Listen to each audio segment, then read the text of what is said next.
How did you do it, Jake? The question echoed through the room, but no one had an answer. Jake Thompson stood in front of his Harvard classmates, his heart pounding. He could feel their eyes on him, filled with disbelief and astonishment. It wasn't just that he had solved the problem, no, it was how he had done it.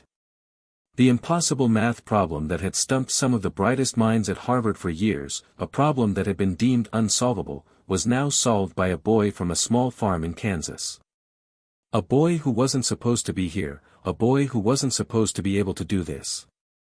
Jake looked around the room, taking in the faces of his peers, some in awe, others still trying to grasp the enormity of what had just happened. The silence stretched, thick and heavy, like the air before a storm. The professor, Dr. Mitchell, stood at the front of the class, still staring at Jake's solution written on the whiteboard, a look of astonishment on his face. The entire class had fallen silent. Jake felt the weight of it all, his heart racing, his palms sweating, but he stood tall. This was his moment, and he had earned it. But it wasn't just the challenge of solving the problem that weighed heavily on him. It was the bigger question that lingered in the air. How was a young black man from a farm in Kansas, with limited resources and no prior connection to Harvard's world of academia, standing here in this room, among some of the most brilliant minds in the world? The class was stunned, but Jake knew the unspoken question. They were trying to figure out how a kid like him, from a small farm in a predominantly white, working-class town, could have solved the problem that had eluded their best professors. He could feel the weight of their skepticism in the air. Was it a fluke? Was it luck? Was he just in the right place at the right time? Jake's mind raced, but he tried to keep calm. His journey to this point hadn't been easy, but he had always believed in himself. He had never let the world tell him what he could or couldn't do, especially when it came to math. He loved math. It was his escape, his safe space in a world that never quite understood him. Growing up on a farm in Kansas, math was the one thing that made sense to him. Numbers were logical, predictable. They didn't judge you based on where you came from, the color of your skin, or your social status. Numbers just were. Still, Jake couldn't ignore the heavy silence in the room. He knew what they were thinking. The skepticism was written all over their faces. A few of his classmates exchanged glances, eyebrows raised in disbelief. One of them, a tall, blonde-haired student named Kevin, scoffed under his breath. "This has to be some kind of mistake," he muttered, loud enough for everyone to hear. Jake felt his stomach churn, but he refused to let Kevin's words shake him. He had worked too hard to get here. His hands might have been sweating, but his mind was sharp. He had spent countless hours, poring over textbooks, solving problems in the dead of night, doing whatever it took to get better at math. He wasn't just lucky, he had earned every ounce of this moment. Dr. Mitchell, the professor, stepped forward, his eyes narrowing as he examined the board. "Jake," he said slowly, still unsure of what to make of it all, this is extraordinary. You've solved it. The unprovable theorem. The one that's been on the board for years and no one has been able to crack. How did you do it?" Jake took a deep breath, his mind settling into a focused calm. "I just kept working at it," he said simply. "I didn't give up." Dr. Mitchell stared at him for a long moment, as if trying to figure out if Jake was joking. But there was no mistaking the sincerity in his voice.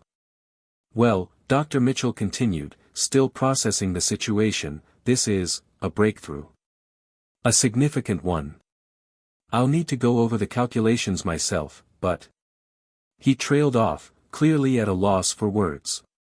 The class remained silent, the weight of the moment hanging heavy. Jake stood there, his back straight, his chest proud, but inside, he was fighting to hold back the emotions that were threatening to spill over. This was more than just solving a problem.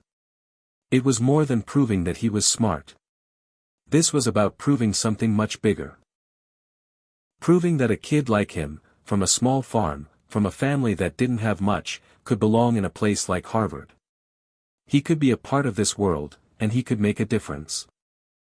"Jake," Dr. Mitchell finally said, breaking the silence, I don't know what to say. This is history. You've just done something that people far smarter than me thought was impossible. I'll need to report this. To the department. To the wider academic community. This will change things. You've just redefined the field. Jake nodded, but his mind wasn't focused on the praise. He had heard all the stereotypes before, the ones that told him he didn't belong here. That people like him didn't make it to Harvard. That people like him didn't solve the world's toughest problems. But here he was. Proving them all wrong. The room was still buzzing, murmurs of disbelief and awe floating through the air. Jake could hear a few of his classmates whispering to one another, but one voice stood out. It was Kevin, the tall student who had mocked him earlier. Are you sure this is real? Kevin asked, his voice almost accusatory. Jake didn't answer right away. Instead, he turned to Dr. Mitchell, who seemed to have gained some composure. The professor was still staring at Jake's work, his expression a mixture of admiration and confusion. I'm sure, Jake said quietly, the weight of the moment settling in. I've been working on this problem for months. I just didn't give up. Kevin huffed and crossed his arms. Whatever.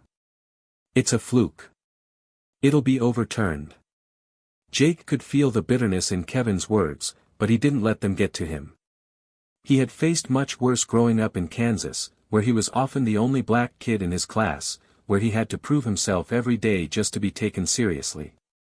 He wasn't going to let the doubts of one person ruin this moment.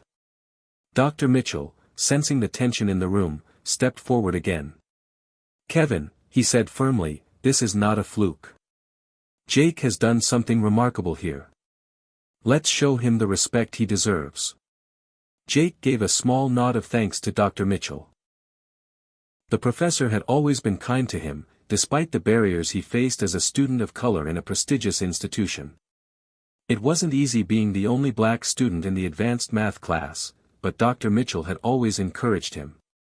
He had seen the potential in Jake before anyone else did. Now, Dr. Mitchell continued, his voice taking on a more authoritative tone, let's give Jake a round of applause. The room was hesitant at first, but slowly, one by one, the students began clapping. It wasn't the loud, enthusiastic applause Jake had expected, but it was something. He wasn't sure if it was because they were still in shock or if they were just too proud to admit that someone like him, someone from a poor farming background, could actually do this. Either way, Jake accepted it. He had done it. And that was all that mattered. As he walked back to his seat, Jake couldn't help but think of his family back in Kansas. His mom and dad, working the land day in and day out, struggling to make ends meet. His little sister, who always looked up to him and believed in him even when the world didn't. They were the reason he had never given up. They were the reason he kept pushing forward, even when everything seemed impossible. Jake Thompson had just solved an impossible math problem. But more than that, he had just taken the first step toward proving to the world that he was more than the sum of his circumstances. He was more than just a farm boy from Kansas. He was a force to be reckoned with. And this was just the beginning. Hit subscribe and leave a comment with where you're watching from. This story might just spark a new beginning. What's one thing that always pushes you forward, even when things get tough? Jake Thompson sat quietly at the back of the classroom, still processing what had just happened. His classmates had slowly resumed their chatter, but his mind was far from them. He could still hear the words echoing in his ears, Jake Thompson, the farm boy who solved the impossible math problem. No one had ever called him that before, and the weight of it was both humbling and overwhelming. He wasn't supposed to be here. Everyone knew that. He wasn't supposed to have the opportunity to sit in the same room as students from elite families, the children of professors, doctors, and lawyers, their families well established in the world of academia. Jake came from a small, modest farm in Kansas. A world so different from the bustling campus of Harvard that sometimes it felt like he had stepped into a completely different dimension. Growing up on the farm, Jake had learned the value of hard work. His parents, Sam and Clara Thompson, were simple people. They woke up before dawn and worked long hours just to keep the farm running. They didn't have much, but they had each other, and that was what mattered. The farm was all Jake had known for the first 18 years of his life. His parents had sacrificed a lot for him to go to school, something that Jake never took for granted. Jake wasn't the only one who had dreams that seemed far-fetched. His sister, Maya, had always been the dreamer. She would sit on the front porch of their small house, looking out at the endless fields of corn and wheat, and talk about moving to the city, becoming a doctor, or even a politician. She had big dreams. Jake, on the other hand, had always been more grounded. His dream was simpler: learn enough to leave the farm behind and make a name for himself. But he wasn't sure what that name would be, not until he had stumbled into the world of math. Math had always come easy to him. His father, Sam, wasn't formally educated beyond high school, but he had a natural knack for numbers. He could calculate how much fertilizer they needed for the crops, figure out how to adjust their planting schedules to take advantage of the weather, and track their finances in a way that kept the farm afloat. Jake admired his father's ability to look at a problem, break it down, and find a solution. It was this skill that Jake had honed over the years, and it was the reason he found himself here today, in this prestigious classroom, solving one of the most complex math problems in the world. Still, the journey from the farm to Harvard had been anything but simple. It all started when Jake's high school math teacher, Mrs. Lewis, had recognized his talent. Mrs. Lewis was the first person to tell Jake that he had potential, that he could go places, that his love for numbers could take him far. At first, Jake had brushed off the idea. After all, who from his small town ever made it to a place like Harvard? But Mrs. Lewis saw something in him. She urged him to apply for a scholarship. She helped him with his essays, even though it meant extra work after school. She believed in him when he didn't fully believe in himself. Jake had been accepted to Harvard with a full scholarship, a dream that seemed impossible for someone like him. When he told his parents, his father, Sam, had been quiet for a long time. "You know, son," he had finally said, "we may not have much, but we have pride in what we do. This opportunity you're getting, you've earned it. But don't forget who you are. No matter where you go, always remember your roots." And that's exactly what Jake tried to do. He didn't come to Harvard to prove anyone wrong, he came to prove to himself that he could succeed. But once he arrived on campus, things were not as easy as he had imagined. Harvard was a world of its own. The students came from privileged backgrounds, most of them having attended prestigious private schools, tutored by the best and brightest. Jake felt out of place, surrounded by people who seemed to know everything, who had connections, who had resources that he could only dream of. Every class was a challenge, and every assignment felt like a mountain to climb. There were moments when he doubted himself, moments when he thought about leaving, about returning home to the farm where life was simpler. But he didn't. He couldn't. His parents had sacrificed too much. He had to make it work. Slowly, Jake began to find his rhythm. He spent hours in the library, poring over textbooks, solving problems, practicing equations, and doing everything he could to catch up with his peers. His love for math drove him forward. He found peace in the patterns, the logic, and the structure of the numbers. It was as though math spoke to him in a way that nothing else did. Still, the isolation was hard to shake. He had a few friends, but they were from completely different worlds. The other students at Harvard often treated him like an outsider, a curiosity. He couldn't blame them. He didn't belong in their world, and they certainly didn't belong in his. But that didn't stop him from pushing forward. One of the only students who had truly welcomed him into the fold was Lauren Davis. Lauren was in the same math class as Jake, and from the first day, she had been kind to him. Lauren was from an affluent family in Boston, and her father was a well-known mathematician. But unlike most of the other students, Lauren didn't care where Jake came from. She was genuinely interested in his perspective. She always said, "Math doesn't care where you come from, it only cares how you solve the problem." Lauren had been one of the first to congratulate him when he solved the impossible problem. She had watched him struggle with the calculations, seen the long nights he had put in, and understood just how much this meant to him. Now, as he sat in the back of the classroom, still processing the whirlwind of emotions, Lauren looked over at him and gave him a small, knowing smile. Her eyes said everything. "I'm proud of you, Jake." Jake gave a slight nod in return, but inside, he was still unsure of what all of this meant. Was he truly part of this world now? Had he proven himself? Or was this just another moment in his life that would fade into the background, lost in the wake of the next big discovery? As the bell rang, signaling the end of class, Jake gathered his things and stood up. The room was still buzzing with excitement, but Jake didn't feel like part of it. He felt different, like he was on the outside looking in. Lauren caught up to him as he walked toward the door. "So, what now?" she asked, her voice warm. Jake shrugged. "I'm not sure. I just know that I've come a long way. And I'm not going to stop now." Lauren grinned. "I think you've just gotten started, Jake Thompson."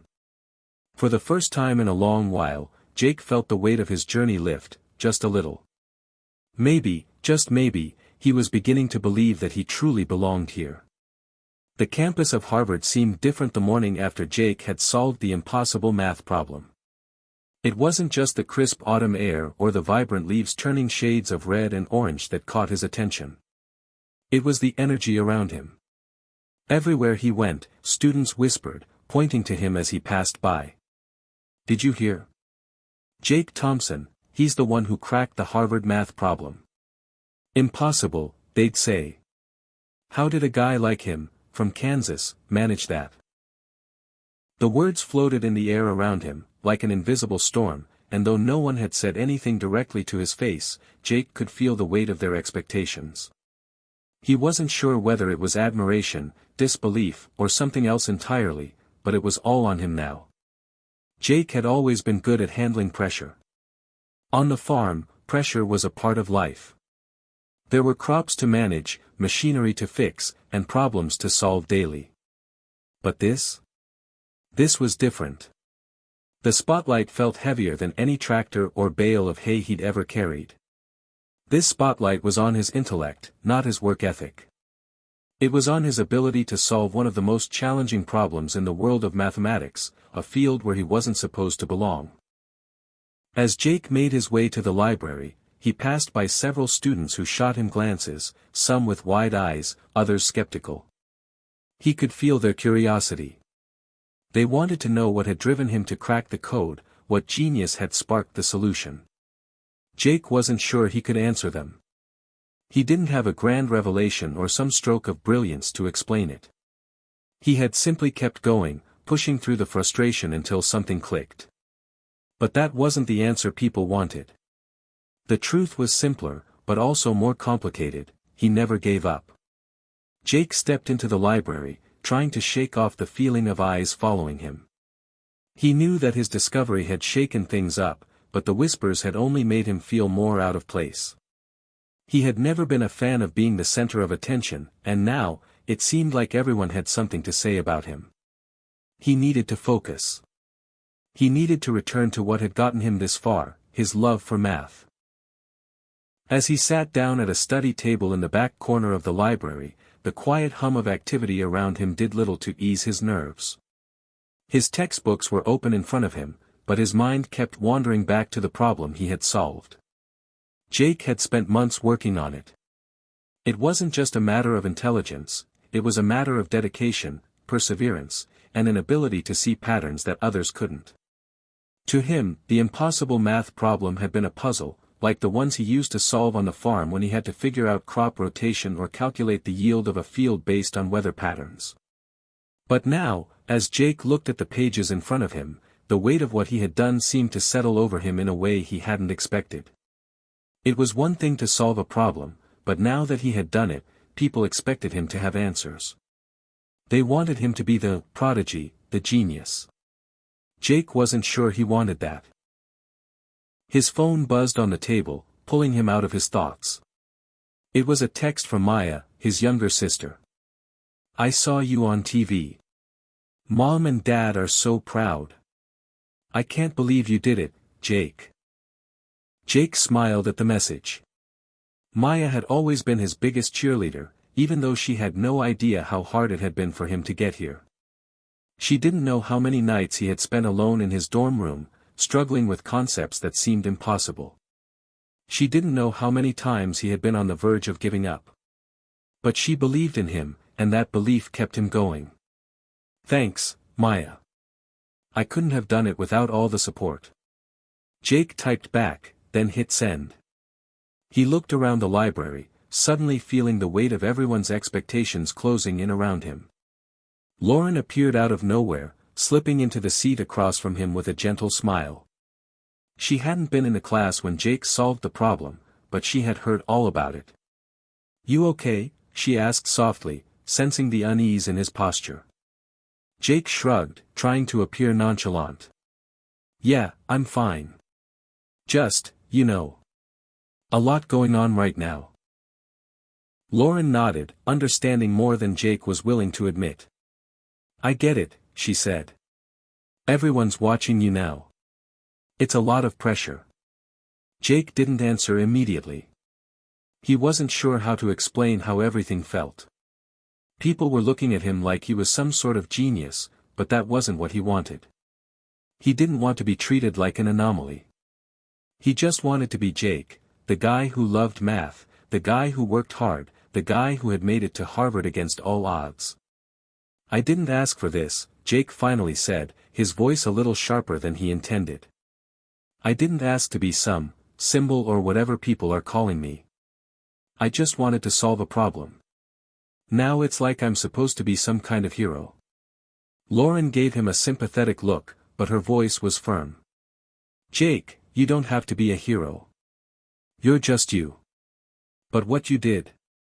It's amazing. People don't solve problems like that every day. You should be proud of what you've accomplished." Jake shook his head, unsure. "Pride's not what I'm feeling right now. It's more like fear. Fear of not living up to whatever people think I am now." Lauren leaned forward, her expression serious. "Jake, you don't have to live up to anyone's expectations but your own. You didn't solve that problem to impress anyone. You solved it because it mattered to you. That's what's important." Jake felt a little calmer after hearing Lauren's words. She was right, of course. He hadn't done this to win praise or gain recognition. He had done it because it was a challenge. He had done it because it was something only he could solve. But now that it was done, it felt like the world was watching, waiting for him to do something even greater, as if this was just the beginning of something much bigger. But was it? "I just need a break," Jake muttered. "I need to figure out who I am in all of this. Am I the guy who solves impossible problems, or am I just me?" Lauren smiled and reached across the table, offering him a comforting pat on the arm. "You're Jake Thompson. That's who you are. And the rest? It'll come when it comes. Don't let anyone else tell you who you should be." For the first time that day, Jake felt like he could breathe again. Lauren's words weren't just reassuring, they were a lifeline. The pressure was still there, of course. He wasn't sure if it would ever fully go away. But at least for now, Jake knew that he didn't have to be anyone else. He just needed to keep being himself. The world could think whatever it wanted about him, but Jake would continue solving problems, not for anyone's approval, but because that's what he was meant to do. The next few days at Harvard were a blur of interviews, messages, and high expectations. It seemed like everywhere Jake went, someone was talking about him. On campus, he was the subject of casual conversations and whispered praises. In the classroom, professors gave him nods of approval, some with even more respect than they had ever shown before. It was all too much, and Jake was beginning to feel the weight of it all pressing down on him. The press had caught wind of his accomplishment, too. Journalists reached out, asking for his story. They wanted to know the secret behind his success. What had driven him, how a boy from Kansas had cracked an unsolvable Harvard math problem. To Jake, it wasn't about secrets or extraordinary talent, it was about hours of hard work and determination. But in the world of media, that wasn't a good enough answer. They wanted something more dramatic, something they could turn into a headline. How a farm boy defied the odds and conquered math, one headline read. Is Jake Thompson the next math genius? Asked another. Jake didn't feel like a genius. He felt tired. Tired of the attention, tired of the questions, and most of all, tired of the pressure that seemed to come with every passing moment. It was as though he had become a symbol for something much bigger than himself, something he wasn't sure he was ready to be. He never asked to be a symbol. He had only ever wanted to solve a problem. Now, he was supposed to be the next big thing. His phone buzzed again, this time with a message from his father, Sam. Proud of you, son. You've made us proud. Your mom and I are rooting for you. Stay grounded. Don't let all that praise get to you. Remember where you came from. Jake read the message twice. His father always knew just what to say to bring him back to earth. Sam had never cared about the accolades or the recognition. For him, it was all about hard work, integrity, and staying true to who you were. Jake knew that his father would have never sought the spotlight. But how could he stay grounded when the world was suddenly treating him like someone exceptional? The worst part, though, was the fact that Jake wasn't sure if he believed the hype. He didn't see himself as exceptional. Sure, he had solved the problem, but there was no magic to it. It had been a matter of persistence, of looking at the problem from every possible angle, of learning from his mistakes, and of never giving up. He wasn't a genius. He was just a guy who loved math. Maybe they're right, though, he muttered to himself as he walked across the campus that afternoon. Maybe I am the next big thing. The thought made him uncomfortable. As he walked through the quad, he saw a familiar face ahead, Lauren. She was sitting on one of the stone benches, reading a textbook. When she saw him, she smiled and waved him over. Hey, Jake, Lauren said as he sat down beside her. How are you holding up? Jake sighed, letting his backpack drop to the ground. It's a lot. I didn't expect this. Everyone wants to know my secret. I don't have a secret. I just did the work. Lauren raised an eyebrow. You think that's not enough? It's not enough for them, Jake said, his voice tight. They want me to be something I'm not. They want me to be some kind of prodigy, someone who just gets math. They don't want to hear about the long nights, the frustration, the failures. They just want the success. Lauren leaned back on the bench, her arms folded. You know, people always want the end result. They don't care about the journey. But that's where the magic is, the hard work, the struggle, the moments when you think you can't go any further and then somehow, you do. That's what makes you who you are. Not the number of times you get something right, but how many times you try before you get it right. Jake looked at her, a slight smile tugging at his lips. That's easy for you to say. You're not the one they're watching. Lauren smiled. That's true. But that doesn't mean you have to change who you are to fit what people want you to be. They don't know your story, Jake. They only know the headline. And they'll move on to the next big thing soon enough. You just have to be true to yourself. You're the one who solved the problem. You're the one who did the work. Don't let anyone else define you. Jake leaned back, thinking about her words. She was right, of course. The world might look at him differently now, but that didn't change who he was or why he was here. He had come to Harvard not for fame or recognition, but for the chance to learn, to grow, and to prove to himself that he could achieve something. He hadn't asked for this attention, but now that it was here, he would have to figure out how to handle it. What's the next step for you, Jake? Lauren asked, breaking his thoughts. Jake shrugged. I don't know.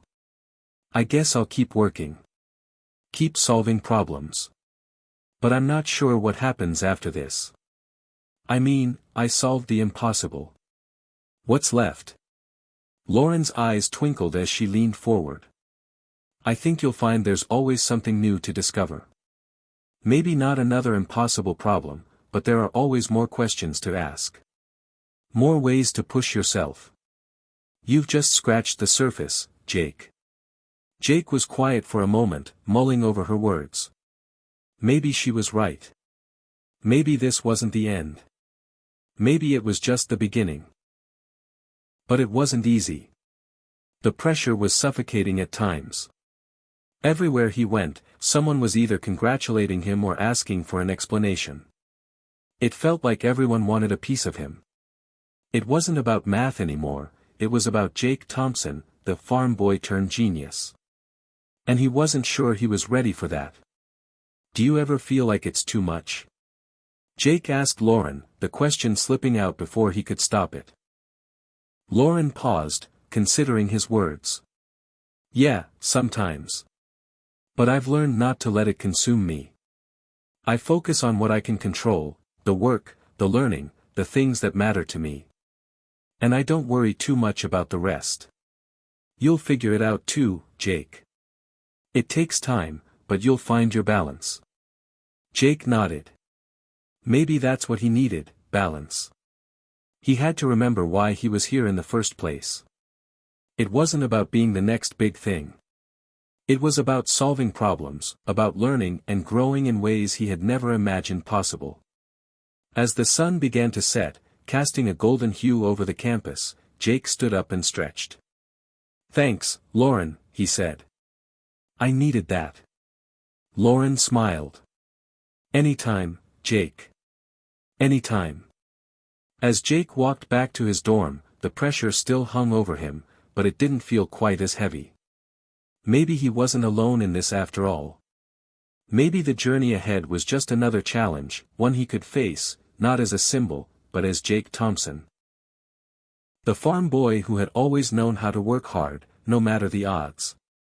Jake woke up the next morning with a sense of quiet resolve. The whirlwind of attention had begun to fade, at least for now. The campus was back to its usual buzz, and Jake found solace in that. He had a chance to breathe, to focus on his studies again. But something lingered in the back of his mind, a nagging feeling that he couldn't shake. He had cracked the impossible problem. That was an accomplishment, a moment in time that would forever change how people viewed him.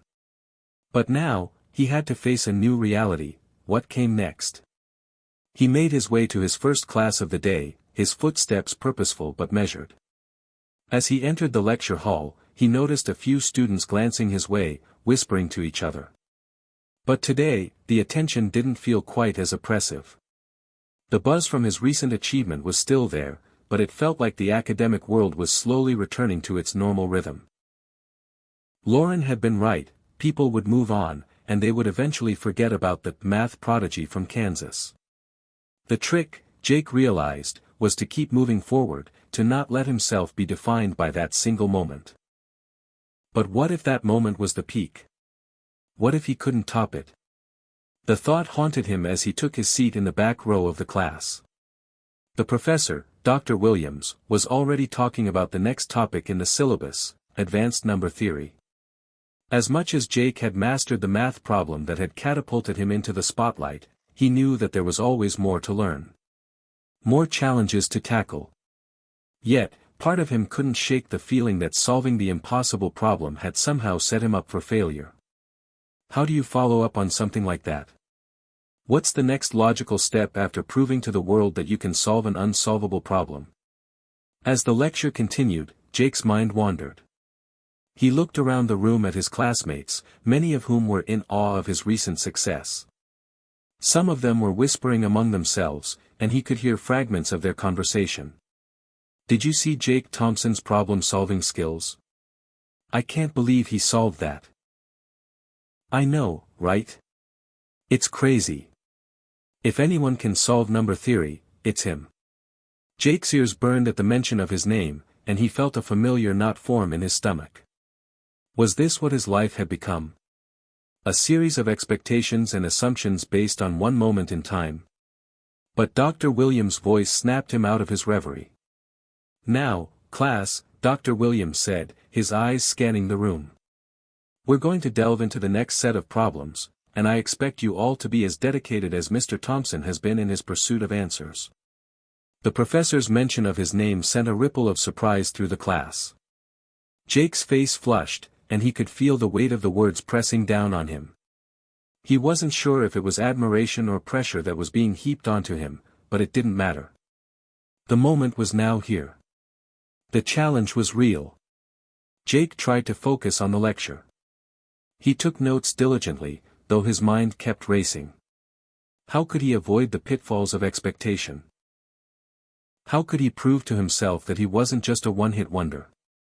When the class finally ended, Jake packed his things slowly, as if trying to delay the inevitable. He wasn't sure where he was headed next, both figuratively and literally. He had solved the impossible problem, but now what? Was this the beginning of something bigger, or was he destined to fade back into the background? Lauren caught up with him as he was leaving the classroom. "Hey," she said, her voice light but filled with concern. "How are you holding up?" Jake looked at her, offering a half-smile. "I'm okay. Just thinking about what comes next." Lauren raised an eyebrow. "Well, if it's any consolation, you're not the only one wondering that. It's like everyone's looking to you for answers, but I know you didn't solve that problem for them. You solved it for yourself." Jake sighed, running a hand through his hair. "Yeah, but now I have to live up to all of that. I'm supposed to be some kind of math genius. I'm not. I'm just a guy who likes math." Lauren smiled gently. "You don't have to live up to anyone else's expectations. You already proved you're capable of great things. Now it's about what you want to do next." Jake considered her words as they walked through the hallways of the math building. He could feel the weight of the world on his shoulders, but for the first time in days, it felt like he might be able to handle it. Maybe Lauren was right. Maybe he didn't need to worry about living up to other people's standards. Maybe all that mattered was continuing to follow his passion for solving problems. The next few days were a mix of trying to find his footing again while grappling with the pressure that had built up around him. Jake found himself back in his dorm room, sifting through textbooks, trying to recapture that sense of joy he had once felt when diving into a problem. But it wasn't easy. The expectations weighed on him. One evening, as he sat at his desk, trying to focus on a new set of problems for his advanced calculus class, Jake found himself staring at the walls. He felt the pressure of his success pulling him in different directions. Everyone expected him to be the one to solve the next big problem. But Jake didn't know what the next problem was. And that scared him. As he stared at the equations in front of him, a thought struck him. Maybe it wasn't about solving the next problem. Maybe it was about learning.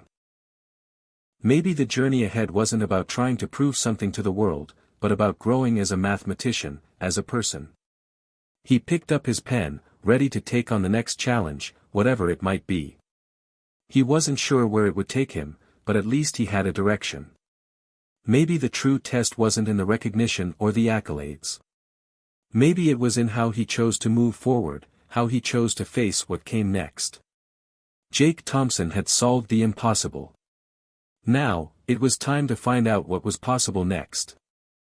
Jake sat at his desk, the fluorescent lights buzzing overhead, his textbook stacked neatly beside him. But none of it seemed to matter. Despite his best efforts to focus, his mind kept drifting. The weight of the world felt heavier now. Solving an impossible math problem was one thing, but maintaining that level of expectation felt like an insurmountable challenge. He was staring at his laptop screen, a blank document open in front of him, when his phone buzzed with another notification. This time, it was a message from his mother, Carla. "Jake, honey, we're so proud of you. The whole town is talking about you. Everyone is so excited for you. Just remember, you're still our boy from Kansas. Stay humble. Jake sighed and dropped his phone onto the desk. His parents, like always, were supportive, but it only made him feel more isolated. He had always been the quiet kid from the small town of Flint Hills, Kansas, content to be invisible in the world. But now that he was thrust into the spotlight, he wasn't sure how to handle it. His thoughts were interrupted by a knock at the door.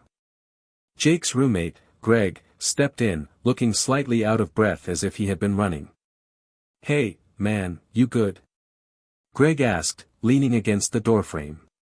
"You've been holed up in here for hours." Jake gave a half-hearted shrug.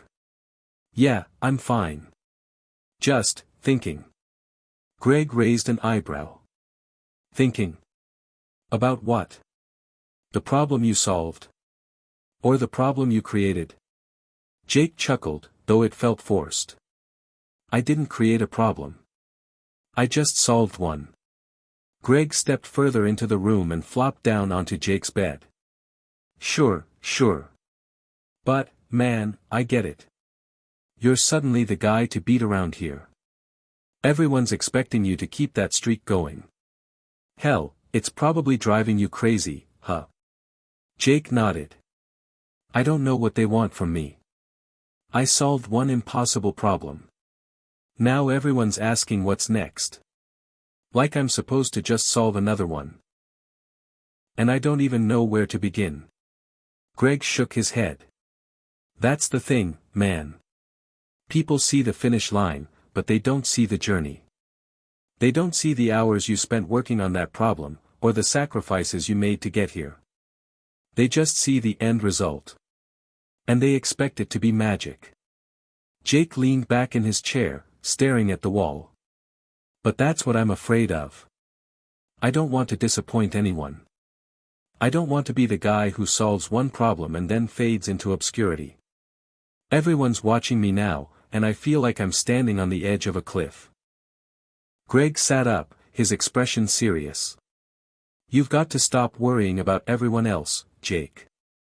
You can't live up to their expectations, because they're not your expectations. It's your journey. And you've got to keep moving forward for you, not them." Jake didn't say anything at first. Greg had a point, but it was hard to let go of the pressure. He'd spent his whole life being quiet, being the underdog. Now, it felt like all eyes were on him, and the weight of their expectations was suffocating. "I guess I'm just scared," Jake admitted finally. "What if I can't keep it up? What if I'm just a one-hit wonder?" Greg grinned. "First off, you're no one-hit wonder. Second, it's okay to be scared. You're doing something that most people can't even imagine. But the pressure you're feeling? That's normal. Just don't let it control you. You've got the skills, you've got the drive. You'll figure out what's next. It doesn't have to be all at once." Jake looked at his friend, feeling a sense of relief in his words. "Thanks, Greg. I needed to hear that." Greg nodded and gave him a friendly slap on the back. "Anytime, man. But seriously, you should take a break. Maybe go outside. Get some air. You've been holed up in here for way too long. There's more to life than just math." Jake smiled. "You know what? You're right. Maybe I need to stop obsessing over this. I'll take a walk. Clear my head a bit." Greg stood up and gave him a thumbs up. "Good idea. And hey, maybe I'll join you. We could use a breather." Jake grabbed his jacket, and the two of them headed out the door. It felt good to step outside, to be away from the confines of his dorm room, even if just for a little while. The crisp fall air greeted them as they stepped onto the campus quad, the sound of students chattering in the background. As they walked, Jake found himself looking at the trees that lined the walkways, their leaves turning a vibrant mix of red, orange, and yellow. The world around him felt so much bigger than the confines of his mind. He had gotten so caught up in the pressure of living up to expectations that he had forgotten to just be in the moment. For the first time in days, Jake felt a sense of calm. Maybe he didn't have to figure everything out right away. Maybe he could take things one step at a time. After all, that's how he had solved the impossible problem, one step at a time. Greg seemed to sense Jake's shift in mood. See? A little fresh air, and you're already thinking clearer. Jake smiled. Yeah, I guess I was making it harder than it needed to be. The two of them spent the next hour walking around campus, talking about everything and nothing. For Jake, it was a much-needed distraction. And for the first time in a while, he didn't feel the crushing weight of expectations. He didn't have to be anyone but himself. As the sun began to set, casting long shadows across the campus, Jake found a renewed sense of perspective. He didn't have to have all the answers right now. He didn't have to keep solving impossible problems. What mattered was that he kept moving forward, that he continued learning, growing, and challenging himself. That was the true test. And maybe, just maybe, he could live up to his own expectations instead of everyone else's. The next few days felt like a blur. The campus, which had once seemed so familiar and comforting, now felt like a pressure cooker. Everywhere Jake went, he felt the weight of his new reality, as if the eyes of the world were trained on him. His classmates, once just faces in the crowd, now felt like potential critics, measuring him against the impossible standard he'd set. Jake didn't know how to navigate this new world. It felt strange, almost surreal, that one math problem had shifted everything so drastically. At night, he lay awake, staring at the ceiling, the events of the last few weeks replaying in his mind. But more than anything, he found himself questioning his next move. Was it really about solving the next big problem? Or was there something else he needed to understand? One morning, while Jake was sitting in the student lounge, nursing a cup of coffee, his phone buzzed. It was a message from Lauren. Jake, check your inbox. You're not going to believe this. Jake frowned, curious. He opened his email app and found a new message from a name he didn't recognize. It was from someone at Harvard University. Subject, invitation to speak at Harvard Symposium. Dear Mr. Thompson. We were deeply impressed by your recent solution to the Harvard problem, which you so brilliantly solved. The mathematics department at Harvard University would be honored if you would join us as a featured guest speaker at our upcoming symposium on the future of mathematics. The event will take place next month, and we would love to hear you share your insights on solving complex problems and how your unique perspective has shaped your approach to math. Please let us know if you would be willing to join us. We look forward to your reply. Best regards. Dr. Adrian Reed. Department of Mathematics, Harvard University. Jake's eyes widened as he read the message a second time. Was this some kind of joke? Harvard. They wanted him to speak. He sat there in stunned silence, his coffee cup forgotten on the table in front of him. His heart began to race. This was beyond anything he had imagined. A chance to speak at Harvard? He'd never even dreamed of such an opportunity. Hey, you okay? Greg asked, stepping into the lounge and seeing Jake frozen in place, his face pale. Jake looked up, still in shock. Greg. I just got invited to speak at Harvard. Greg blinked, then grinned. What? No way. Dude, that's huge. I know, Jake muttered. His mind was still reeling. But I don't even know what to say. How do you just speak at Harvard? I'm just a kid from Flint Hills. I'm not some big shot. This is unreal. Greg shook his head and grabbed a seat next to him. It's not unreal, man. You're the one who solved the impossible problem.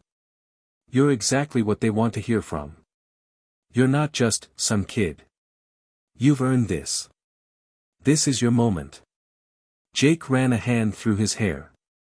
He wanted to believe Greg. He wanted to feel ready for this, but the fear crept in again. What if he wasn't good enough? What if he didn't have anything important to say? What if the people at Harvard, real mathematicians, saw through him and realized he was just an ordinary guy? Maybe I'm not the right person for this, Jake muttered. Greg shot him a pointed look. Stop. Seriously. You've spent your whole life working on this stuff. You solved one of the hardest math problems in the world. Harvard isn't just asking you to show up for the fun of it. They want your perspective. They want to know how you think.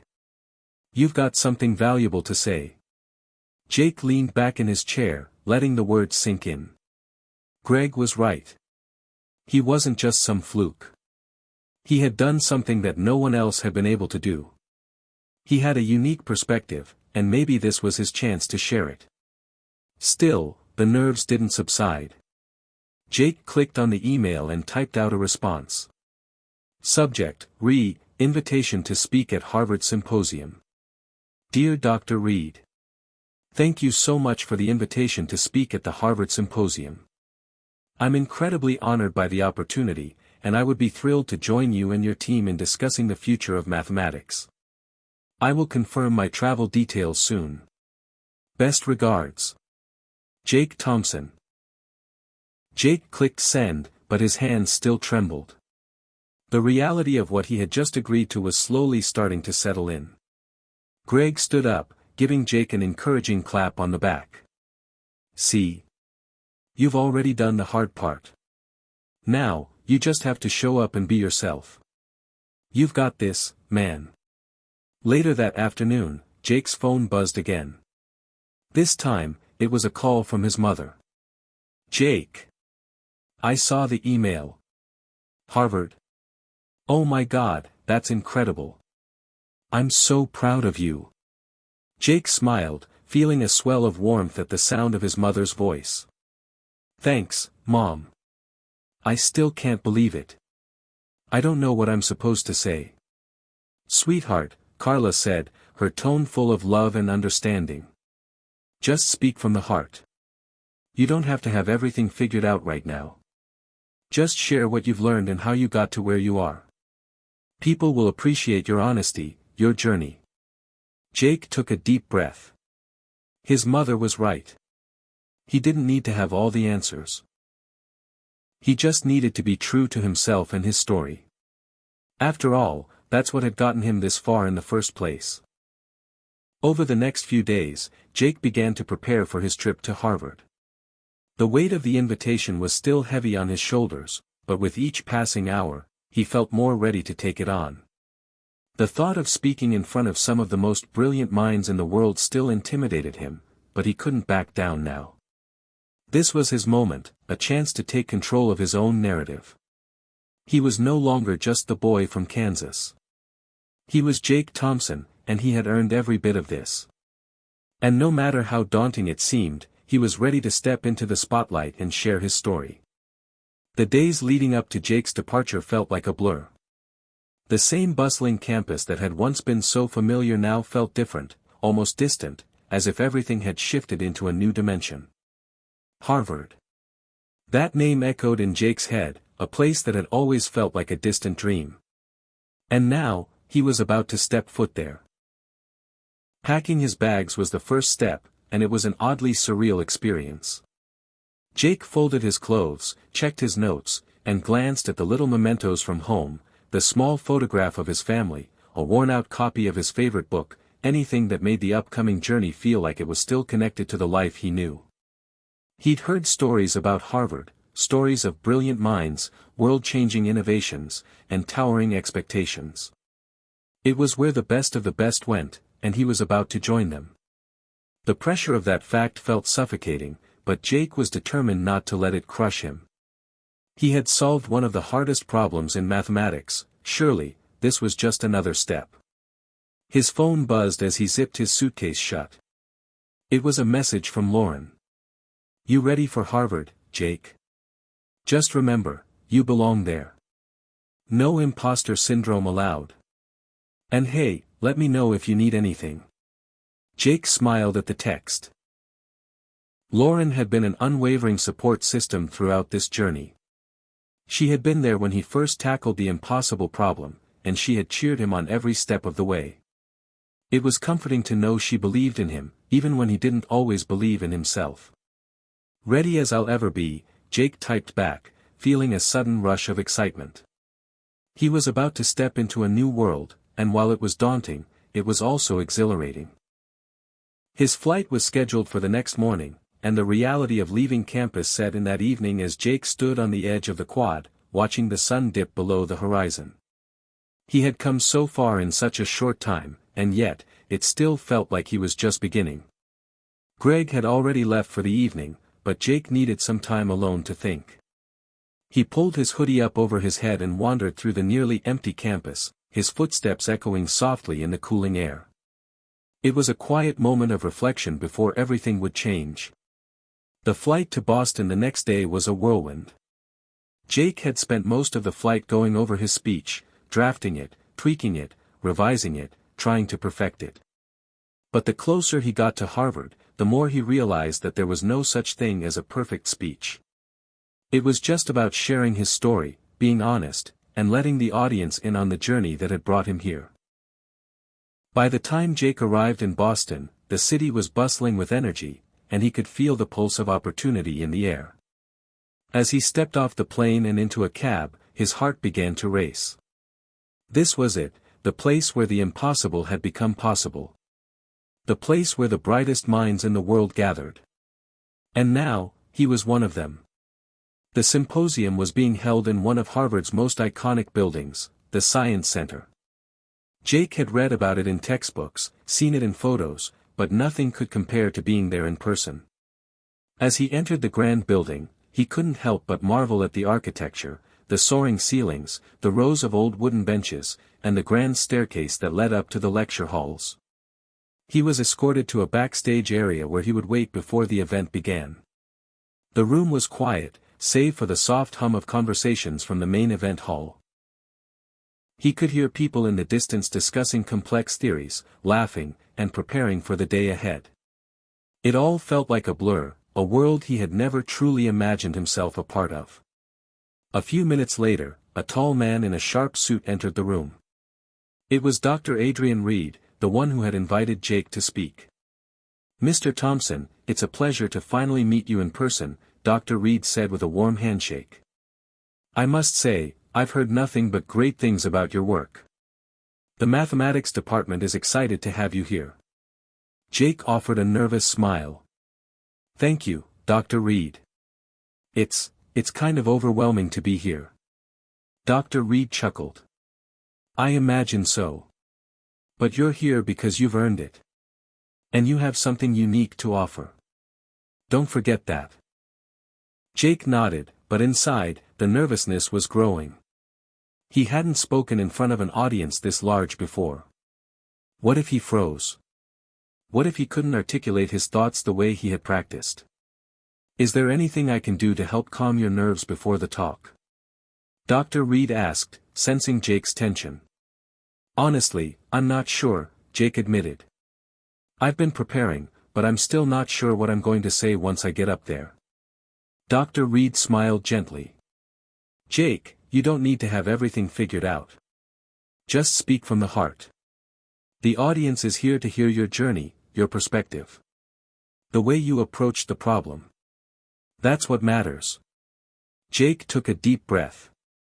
It was simple advice, but somehow, it was just what he needed to hear. He wasn't here to perform. He was here to share.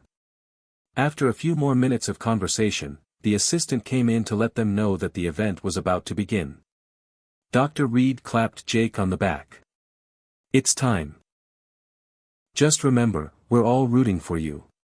Jake nodded, feeling a mixture of nerves and excitement. This was it. He had made it this far. All he had to do now was take the next step. The assistant led Jake through a back hallway to the stage entrance. The hum of the audience was louder now. Jake's heart thudded in his chest. He was about to stand before some of the brightest minds in the world. But what was the worst that could happen? As the assistant opened the door to the stage, Jake stepped forward, his mind clearing as the lights hit him. The audience was in front of him, waiting, and Jake felt a surge of confidence. He didn't have all the answers, but he had his story. And that was enough. Jake's heart hammered in his chest as he stood at the edge of the stage. The bright lights shining down on him felt blinding, almost suffocating. He could hear the hum of voices from the audience, a sea of strangers waiting for him to speak. His palms were sweaty, and he could feel his breath quicken. But then something strange happened. It wasn't a sudden wave of panic that hit him, but rather a sense of clarity. He had spent his entire life solving problems, breaking down complex concepts and challenges. This wasn't any different. He didn't have to perform. He didn't have to be perfect. All he had to do was share his truth. A soft voice in the back of his mind echoed his mother's words, "Just speak from the heart. People will appreciate your honesty." He took a deep breath, and then another. Slowly, his nerves began to settle. Dr. Adrian Reed walked up beside him, placing a reassuring hand on his shoulder. "Are you ready?" Dr. Reed asked, his voice calm and steady. Jake nodded, though he wasn't sure if he fully believed it. The assistant signaled from the wings. The moment had arrived. "Ladies and gentlemen, thank you for being here today," Dr. Reed's voice boomed over the microphone, causing the room to quiet down instantly. "It is with great excitement that we welcome Jake Thompson, a young mathematician who has recently made waves in the field by solving the unsolvable Harvard problem. Today, we have the privilege of hearing from him directly about his journey and his groundbreaking work." The room erupted into applause, and Jake stepped forward, his legs feeling like jelly. This was it. He was about to speak at Harvard University. His heart raced as he approached the podium. The applause slowly faded, and for a brief moment, Jake was plunged into complete silence. The room was waiting for him to speak. He cleared his throat, his voice surprisingly steady as he began, "Thank you, Dr. Reed, and thank you all for this incredible opportunity." Jake paused, taking a moment to look around the room. He could see the faces of distinguished professors, students, and professionals, all staring at him expectantly. It was a lot to take in, but instead of feeling overwhelmed, Jake felt a sense of belonging. This was his moment. He belonged here. "I'm Jake Thompson," he began, "and I'm just a kid from Flint Hills, Kansas." That probably doesn't sound like the kind of introduction you expect from someone speaking at Harvard, but here I am. There was a slight chuckle from the audience, and Jake smiled. It was a small gesture, but it helped break the ice. "I never planned on being here. Growing up, I wasn't surrounded by the best resources. My family didn't have much. But I had math, and that was enough," Jake continued. "For as long as I can remember, math was my escape. It was my way of understanding the world, of solving problems that no one else seemed to be able to solve." Jake felt his nerves start to fade as he spoke about the thing he loved most. "When I first encountered the problem that's now known as the Harvard problem, I had no idea how important it was. I didn't realize that it was the thing that could change everything for me. It was just another challenge, another puzzle to crack." He paused, glancing down at his notes, then looking back up at the crowd. "I didn't expect anyone to care about it. I certainly didn't expect Harvard to notice. But when they did, that's when everything changed. I didn't just solve a math problem, I got a glimpse into a world I'd only ever seen from the outside. A world of prestige, of intellect, of opportunities one never dreamed of." Jake took a deep breath. "And here's the thing that I've learned through all of this, it's not about being perfect. It's not about having the right connections or the right background. It's about doing the work. It's about being willing to face challenges head-on, to keep going even when it feels like you're not getting anywhere.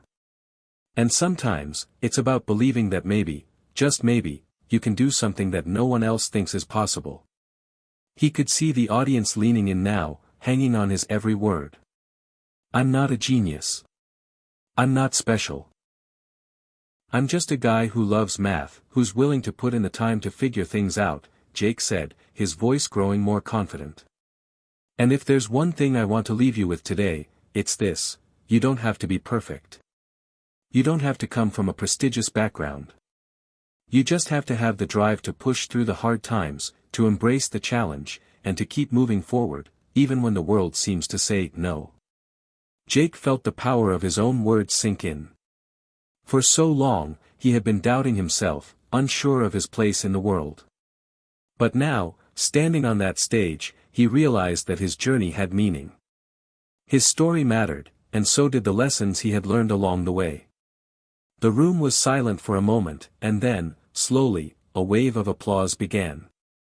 At first, it was quiet, almost hesitant, but then it grew louder, until the entire auditorium was clapping. Jake blinked, overwhelmed by the reaction. He had done it. He had shared his story, and the audience had responded. It wasn't about solving the hardest math problem in the world. It was about sharing the journey, about being vulnerable and honest, about showing that anyone, regardless of where they came from, could make a difference. As the applause subsided, Jake felt a sense of peace wash over him. The nerves were gone. The pressure was gone. All that was left was the realization that he had done something remarkable, not just with his mind, but with his heart. He smiled, a genuine smile that came from deep within. "Thank you. Thank you so much," he said, his voice cracking slightly with emotion. "This has been an incredible honor, and I can't wait to see what the future holds, for all of us." With that, Jake stepped back from the podium, his heart still racing but filled with a deep sense of accomplishment. The crowd rose to their feet in a standing ovation, and Jake felt the weight of their admiration. But as the applause thundered around him, he knew this was just the beginning. He had made his mark, and there was so much more to come. The applause continued to echo in Jake's ears as he stepped off the stage. For a moment, it felt like time had slowed down, his heart still racing, his thoughts still tangled in the whirlwind of emotions. But gradually, the world started to come back into focus. The room was filled with people talking, smiling, and nodding, as though the entire event had been an ordinary thing. But for Jake, this was everything. He had just stood on the Harvard stage, and the world he had once admired from afar was now within his reach. As he made his way backstage, Dr. Adrian Reed was already there, waiting for him with a broad grin. "Jake," Dr. Reed said, his voice warm with approval. "You did fantastic. Absolutely fantastic." Jake felt a flush of warmth in his cheeks. "Thank you, Dr. Reed. I still can't believe it. It feels unreal." "I know that feeling well," Dr. Reed laughed. "But what you've just done, it's no small feat. You've made an impact. People here will remember your name." Jake felt a mix of disbelief and gratitude. Could this truly be the beginning of something big? Something more than just a math problem? "You've got more people to meet," Dr. Reed said, stepping forward. "Let me introduce you to a few of the people who've been eager to talk to you." As they walked through the backstage area, Jake couldn't help but notice the way people were looking at him, like he was someone important. Harvard wasn't just a place for prestigious minds, it was a place where the future was shaped. He was now part of that future. They reached a small gathering of faculty and students, and Dr. Reed introduced Jake to a few of the professors who were eager to talk to him about his work. The conversations were intellectual, high-paced, and full of excitement, but Jake noticed that even in these brilliant minds, there was a quiet respect for his achievements. He wasn't just a student here, he was an equal in their eyes. After a while, the mingling started to die down. Jake had exchanged enough pleasantries and had shared his story multiple times. He was getting used to the idea that he had become someone people were interested in. Yet, the deeper part of him, the one that struggled with self-doubt, couldn't help but ask, was he ready for this? Was he prepared to be more than just the kid from Flint Hills? As the event finally wrapped up and most people began to leave, Dr. Reed approached Jake again. "Jake, you've got the potential to do incredible things here," he said, his tone more serious now. "I've spoken to a few people in the math department, and we all agree, you should apply for a fellowship here." You've got the skills, the intellect, and the drive. The question is, do you want to? Jake stood there for a moment, processing the weight of Dr. Reed's words. A fellowship at Harvard? This was a step he hadn't even considered. He'd come here for the symposium, not expecting any offers, certainly not expecting to be asked to join a prestigious institution. He had always thought of Harvard as the pinnacle, something unattainable, a dream that only a handful of people could achieve. Of course I want to, Jake said, without hesitation. But I never thought something like that would be offered to me. I mean, I'm just. You're more than just anything, Dr. Reed interrupted. What you've done is impressive, Jake. And I'm not the only one who sees that. This could be a huge opportunity for you. But you'll have to make the decision yourself. Think about it. Jake didn't need time to think. A fellowship at Harvard was a dream come true, but he knew what it would mean. It would mean uprooting his life, leaving everything familiar, and diving into a world where expectations were higher than ever. He would be surrounded by brilliance, but with it would come the pressure to keep up, to exceed what had already been done. It was more than he had ever imagined. I'll think about it, Jake said, his voice softer now. I really will. Dr. Reed smiled, giving Jake a brief but encouraging pat on the shoulder. Take your time. And no matter what you decide, know that you've earned every bit of respect you've gotten here today. You've already proven yourself. With that, Dr. Reed left Jake alone in the quiet room. Jake stood still for a moment, processing everything that had just happened. He had walked into this building an ordinary college student, unsure of his future, unsure of where his place in the world was. And now, he was standing on the verge of a new chapter, one that held more promise than he had ever thought possible. But in the back of his mind, the familiar voice of doubt crept in. Was he really ready for all this? Could he handle the weight of being someone who had just solved the Harvard problem? Could he live up to the expectations that people were now placing on him? His phone buzzed in his pocket, pulling him out of his thoughts. He checked it. Lauren, how did it go? I'm dying to know. Jake smiled, feeling a weight lift off his chest. He knew what he had to say. Jake, it went amazing. Better than I ever thought. I think I might be starting a fellowship here at Harvard. Lauren, what? Are you serious? That's incredible, Jake. You're going to crush it. Jake chuckled to himself as he read the message. She always knew how to make him feel like everything was possible. He couldn't wait to share this moment with her, to hear her voice, to remind him that no matter how much things changed, he would always have people who believed in him. As the night drew to a close, Jake walked out of the building and into the crisp Boston air. The future was uncertain, but for the first time in his life, it didn't feel scary. It felt full of possibility. He wasn't just a kid from Flint Hills anymore. He was Jake Thompson, the one who solved the impossible. And this was only the beginning. Jake's days in Boston blurred together in a whirlwind of meetings, lectures, and conversations with people who seemed to move in a world he still wasn't fully accustomed to. After his talk at the symposium, he felt the pressure ramp up. Not just from the professors and students who expected more from him, but from himself. He had proven he could do it, but now, the question was, could he keep up? Lauren's messages kept him grounded. She was still in Flint Hills, working on her degree remotely, but they stayed in close contact. She was thrilled for him, excited about his progress, but every time they spoke, he could hear the subtle hints of longing in her voice. It was clear she missed him. Lauren, I still can't believe you're at Harvard. It's so surreal. I mean, it's Harvard, Jake. Jake would laugh every time he read her messages. It felt unreal to him too. But there was something about being so far from home that made him feel more disconnected.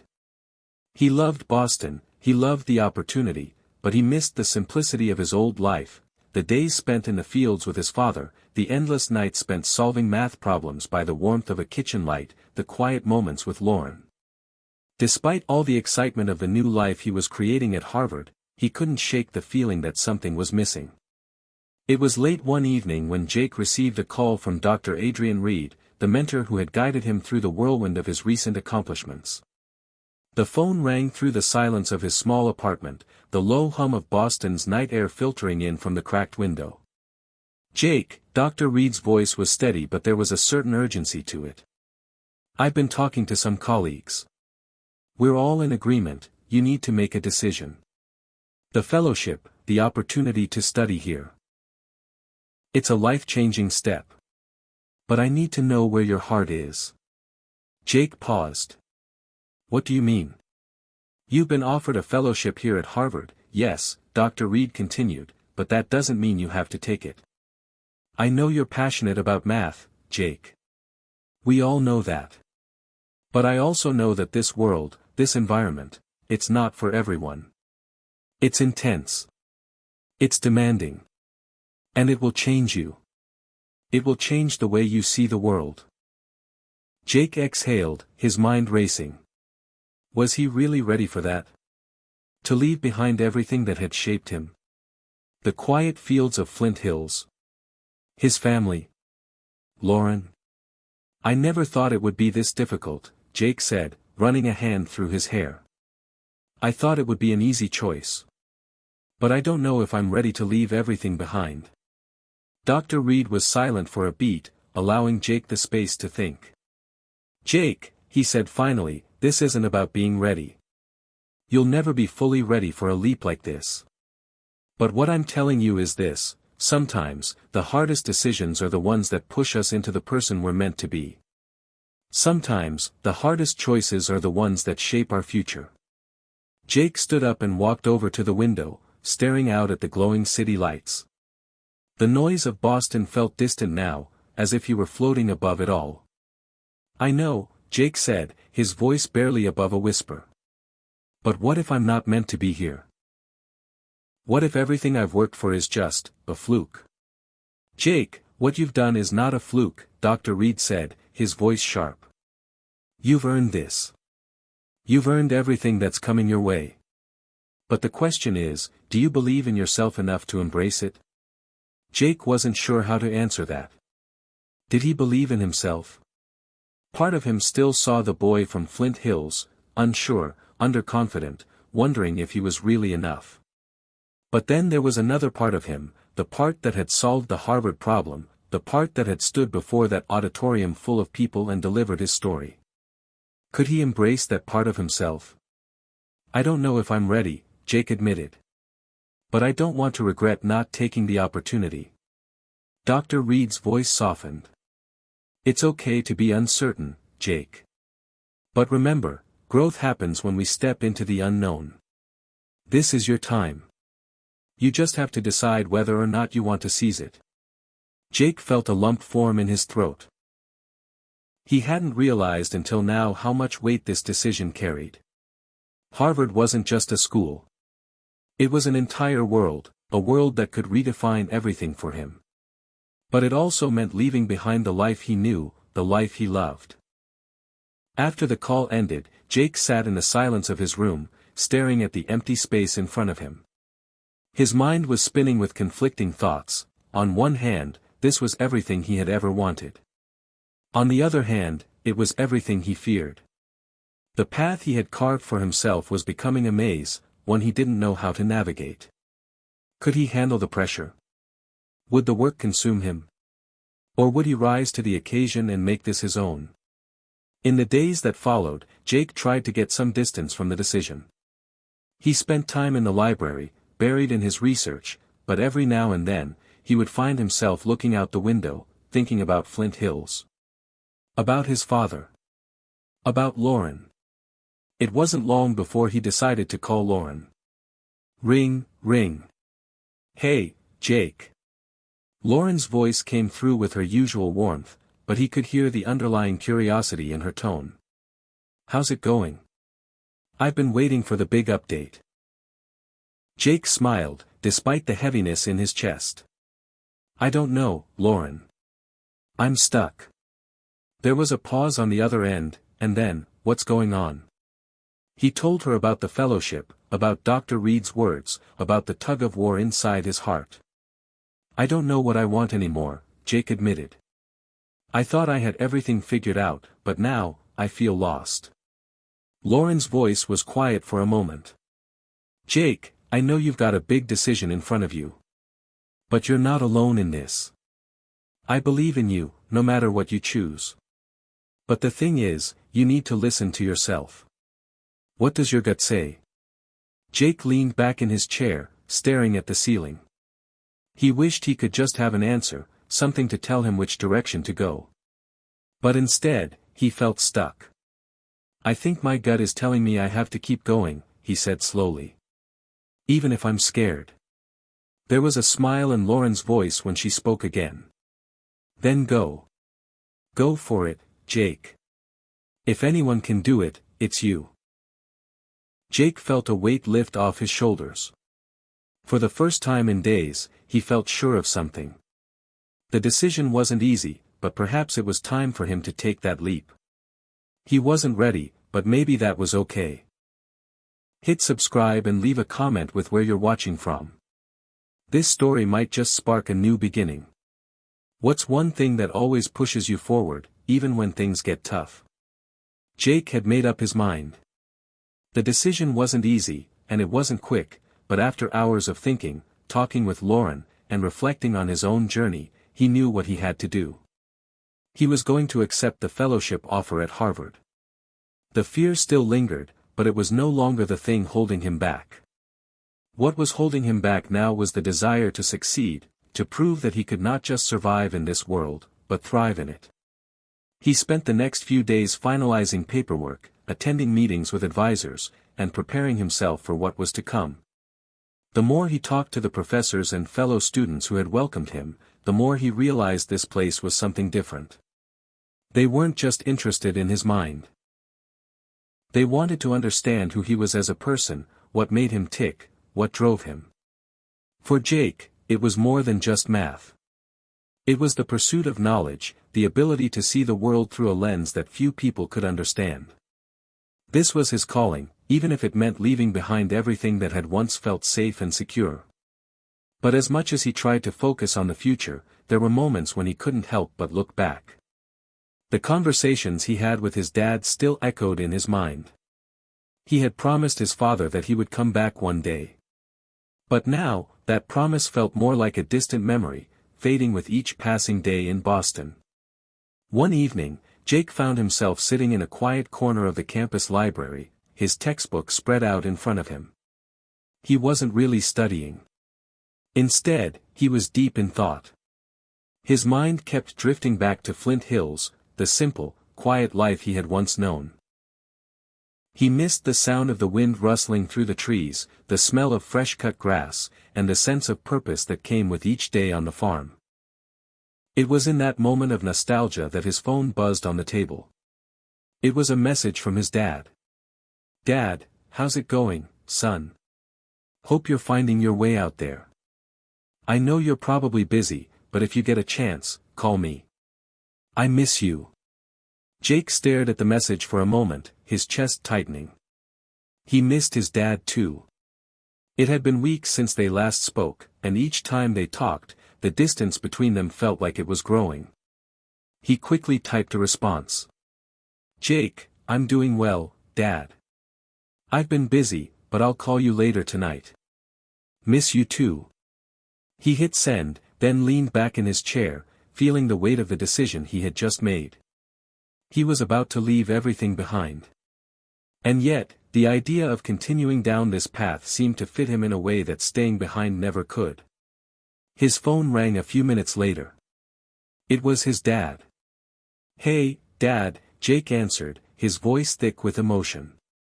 "I just got your message." "Jake, how's everything going?"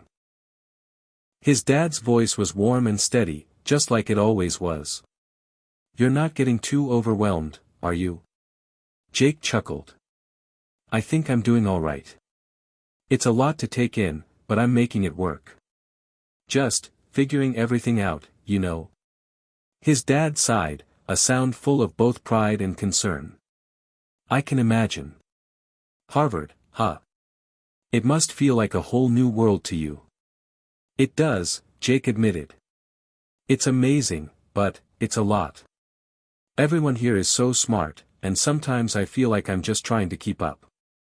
You're smarter than you give yourself credit for, Jake, his dad said, his voice firm. I've seen you work. You've always had it in you.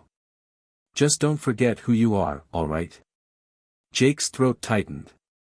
He wanted to tell his dad that he wasn't sure if he could keep up. That part of him was terrified of not being enough. But he didn't want to burden his father with those doubts. I won't forget, Jake said quietly. I promise. They spoke for a few more minutes, exchanging stories about life back home, the progress of the farm, and the people who still asked after him. But there was a heaviness in the conversation, a sense that things were changing too fast. Jake could feel the pressure mounting, both the pressure of living up to his own expectations and the expectations of others. After they hung up, Jake sat for a long time, staring at his textbooks again. The math was no longer what mattered most to him. It wasn't the numbers, the formulas, or the theorems that consumed him now. It was the sense of being caught between two worlds, each pulling him in a different direction. The world at Harvard was fast, intense, and filled with opportunities.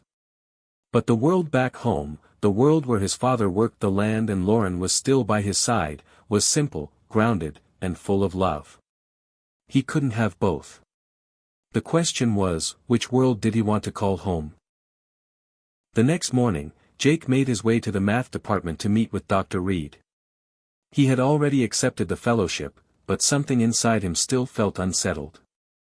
Dr. Reed welcomed him into his office with a warm smile. Jake, it's good to see you. How are you feeling about everything? Jake sat down across from him, taking a deep breath. Honestly, Dr. Reed, I'm feeling a little lost.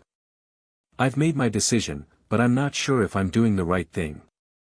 Dr. Reed leaned forward, his expression serious. Jake, it's okay to feel uncertain. This is a big change. But remember, you're not alone in this. You have a support system here. We're all rooting for you. Jake nodded, but the weight of his decision still pressed heavily on his chest. I just don't know if I'm ready to leave everything behind. You're never really leaving everything behind, Dr. Reed said, his voice calm. This is part of your journey, Jake. And journeys are never easy. But if you stick with it, I promise you, everything will make sense in the end. Trust yourself. Jake swallowed hard, feeling a sense of relief wash over him. Maybe he wasn't ready. Maybe he wasn't fully prepared for what lay ahead. But for the first time in weeks, he felt a glimmer of hope. As he left Dr. Reed's office, he couldn't help but feel that the path he had chosen, uncertain as it was the right one for him. He had taken the first step, and now, he would just have to keep going. The following weeks were a blur for Jake. Every morning he woke up in his small Boston apartment, the weight of his decision settling deeper into his chest. The city felt vast and bustling, a stark contrast to the slow, rhythmic pace of life in Flint Hills. He was surrounded by people who knew his name, who respected him for his intellect, but he couldn't shake the feeling that, deep down, they didn't truly understand him. He wasn't like them. He didn't grow up with the same privileges, the same opportunities. Harvard had opened doors for him, but those doors had led him into a world that often felt alien. Yet, despite the constant uncertainty, Jake pressed on. He attended lectures, pored over books late into the night, and spent countless hours in the library, trying to prove to everyone, perhaps more so to himself, that he belonged here. He had already solved the Harvard problem. But now, every assignment, every equation, every challenge seemed like another mountain to climb. Each one bigger than the last. One evening, after a particularly grueling set of calculations, Jake found himself standing in front of a blackboard, staring at the jumble of numbers and variables he had written down. His hand was tense as he held the chalk, but his mind was somewhere else. What am I doing here? The question had been on repeat in his head for days. But tonight, it felt louder. More pressing. He thought about Flint Hills, the place where his father was working tirelessly to keep the farm afloat. He thought about Lauren, who was still back there, trying to make it work, trying to keep the connection alive even from miles away. His phone buzzed, snapping him from his thoughts. It was a text from Lauren.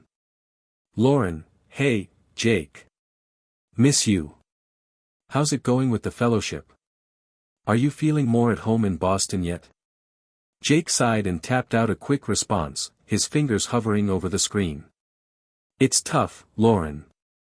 Some days, I wonder if I belong here. But I'm sticking with it. It's hard to explain. He stared at the message before sending it. He didn't want to burden her with his doubt, but it was hard to lie when she was so far away, and all she could do was send supportive words. A few moments later, his phone rang. Lauren's name flashed on the screen. Hey, Jake said, trying to keep his voice light. Hey, you, Lauren replied, her tone bright but still with a tinge of concern.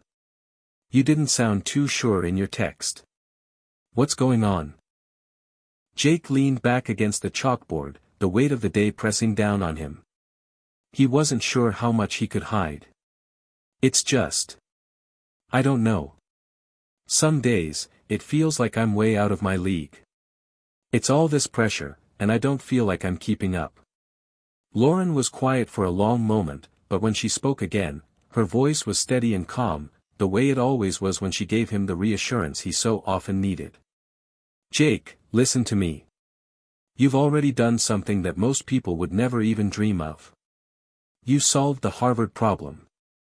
You're in a position that most people would kill to be in. And you're still here, fighting.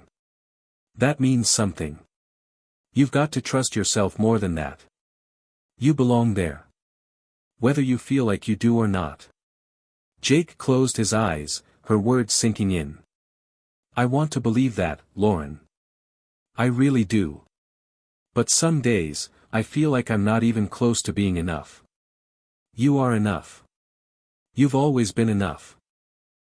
You're just in a new world now, Jake. And it's okay to feel overwhelmed. But you've got this. You always have.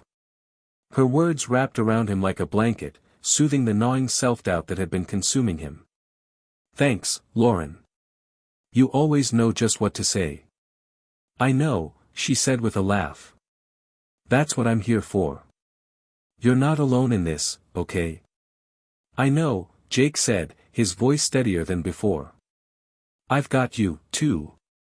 I need to figure out how to balance everything. I can't keep feeling like I'm drowning. Slow down, Lauren advised softly.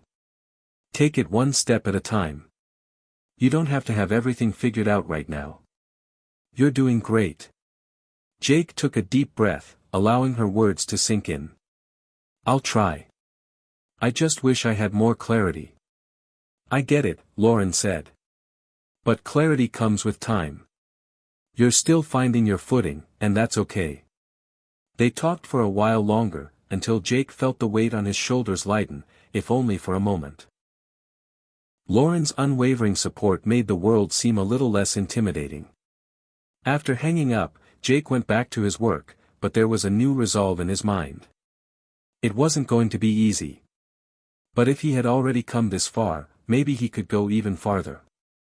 The next few days passed in a blur of numbers, equations, and meetings with his professors. But Jake was no longer consumed with self-doubt. Instead, he found himself diving deeper into his studies, tackling the problems with a sense of purpose he hadn't felt in weeks. It wasn't just about the work anymore. It was about proving to himself that he could handle it, no matter how overwhelming it got. One afternoon, he received an email from Dr. Reed. The subject line read, "Meeting request, exciting opportunity."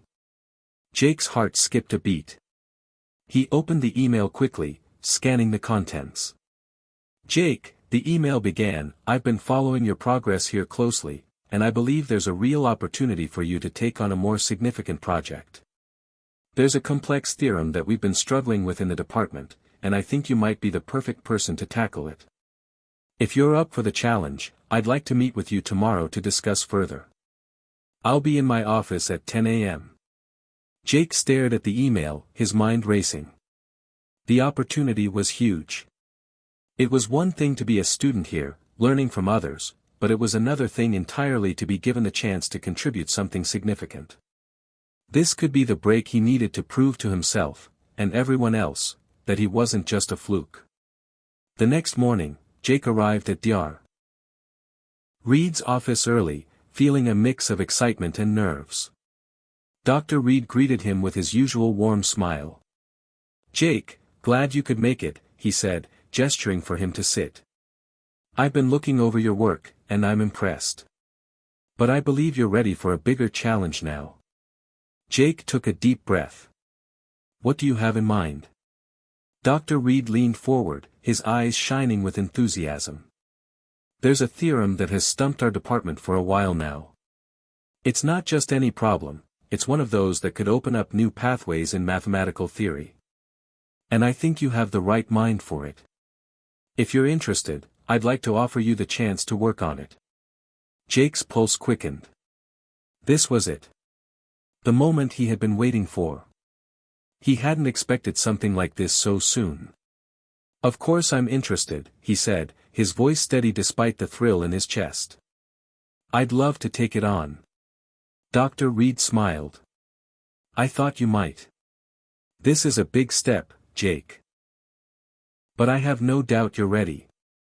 Jake's mind was already racing with possibilities. This was more than just an opportunity, it was a chance to prove to himself, and to the world, that he was ready for anything. As he left Dr. Reed's office, the weight of the decision he had made just a few weeks ago felt lighter. He wasn't just a visitor in this world. He was a part of it now. And whatever came next, he was going to face it head-on. Jake spent the next few days consumed with the new challenge Dr. Reed had given him. The theorem was complex, a puzzle that had confounded even the most brilliant minds in the department. But Jake's mind worked differently. He didn't just see the math, he saw the beauty in it. He could feel the connections between numbers, the patterns that no one else could see, and he knew deep down that this was his moment. But with that excitement came pressure. The weight of expectations, both his own and those of his professors, began to settle in. It wasn't just about solving a problem anymore, it was about making a mark on a place that had already given him so much. Harvard had welcomed him with open arms, but now it was asking him to prove he was worthy of the opportunities it provided. As the days passed, Jake's routine became a blur of sleepless nights and endless equations. He would wake up early, head to the library, and pore over pages of complex calculations, his mind racing to connect the dots. The more he worked, the more the solution seemed just out of reach. On one particularly long night, Jake found himself staring blankly at the board, his mind numb with exhaustion. His body ached from hours hunched over textbooks, but his brain was still firing, chasing something he couldn't quite grasp. The theorem was just one step ahead, taunting him, a distant shore he couldn't seem to swim to. He rubbed his eyes, a sigh escaping his lips as he leaned back in his chair. Maybe I'm not cut out for this after all. His phone buzzed, breaking his thoughts. It was another message from Lauren. "Lauren, I know it's been a while since we talked. How's it going? Everything okay?" Jake stared at the message, his thumb hovering over the keyboard. It would be so easy to tell her the truth. To say that he was struggling. To tell her how isolated he felt in this city, how the world of academia seemed colder than he had imagined. But he couldn't. He had promised himself he wouldn't show weakness. Not to her, and certainly not to himself. "Jake, yeah, it's going well. Just busy with some work. I'm hanging in there." He stared at the screen for a moment, waiting for her reply. When it didn't come, he focused on his work again. The clock ticked past midnight, and still, the answer eluded him. The next morning, Jake went for a run. It had become a part of his routine, early morning runs around the campus to clear his mind. It was one of the few moments in his day when he could escape the pressure, the expectations, and just breathe. The cool Boston air hit his face as he ran through the quiet streets, the sound of his footsteps the only thing breaking the silence. As he passed the dorms and the academic buildings, his thoughts drifted back to Flint Hills. To the fields that stretched for miles, to the wide open skies, to the sense of belonging he had felt there.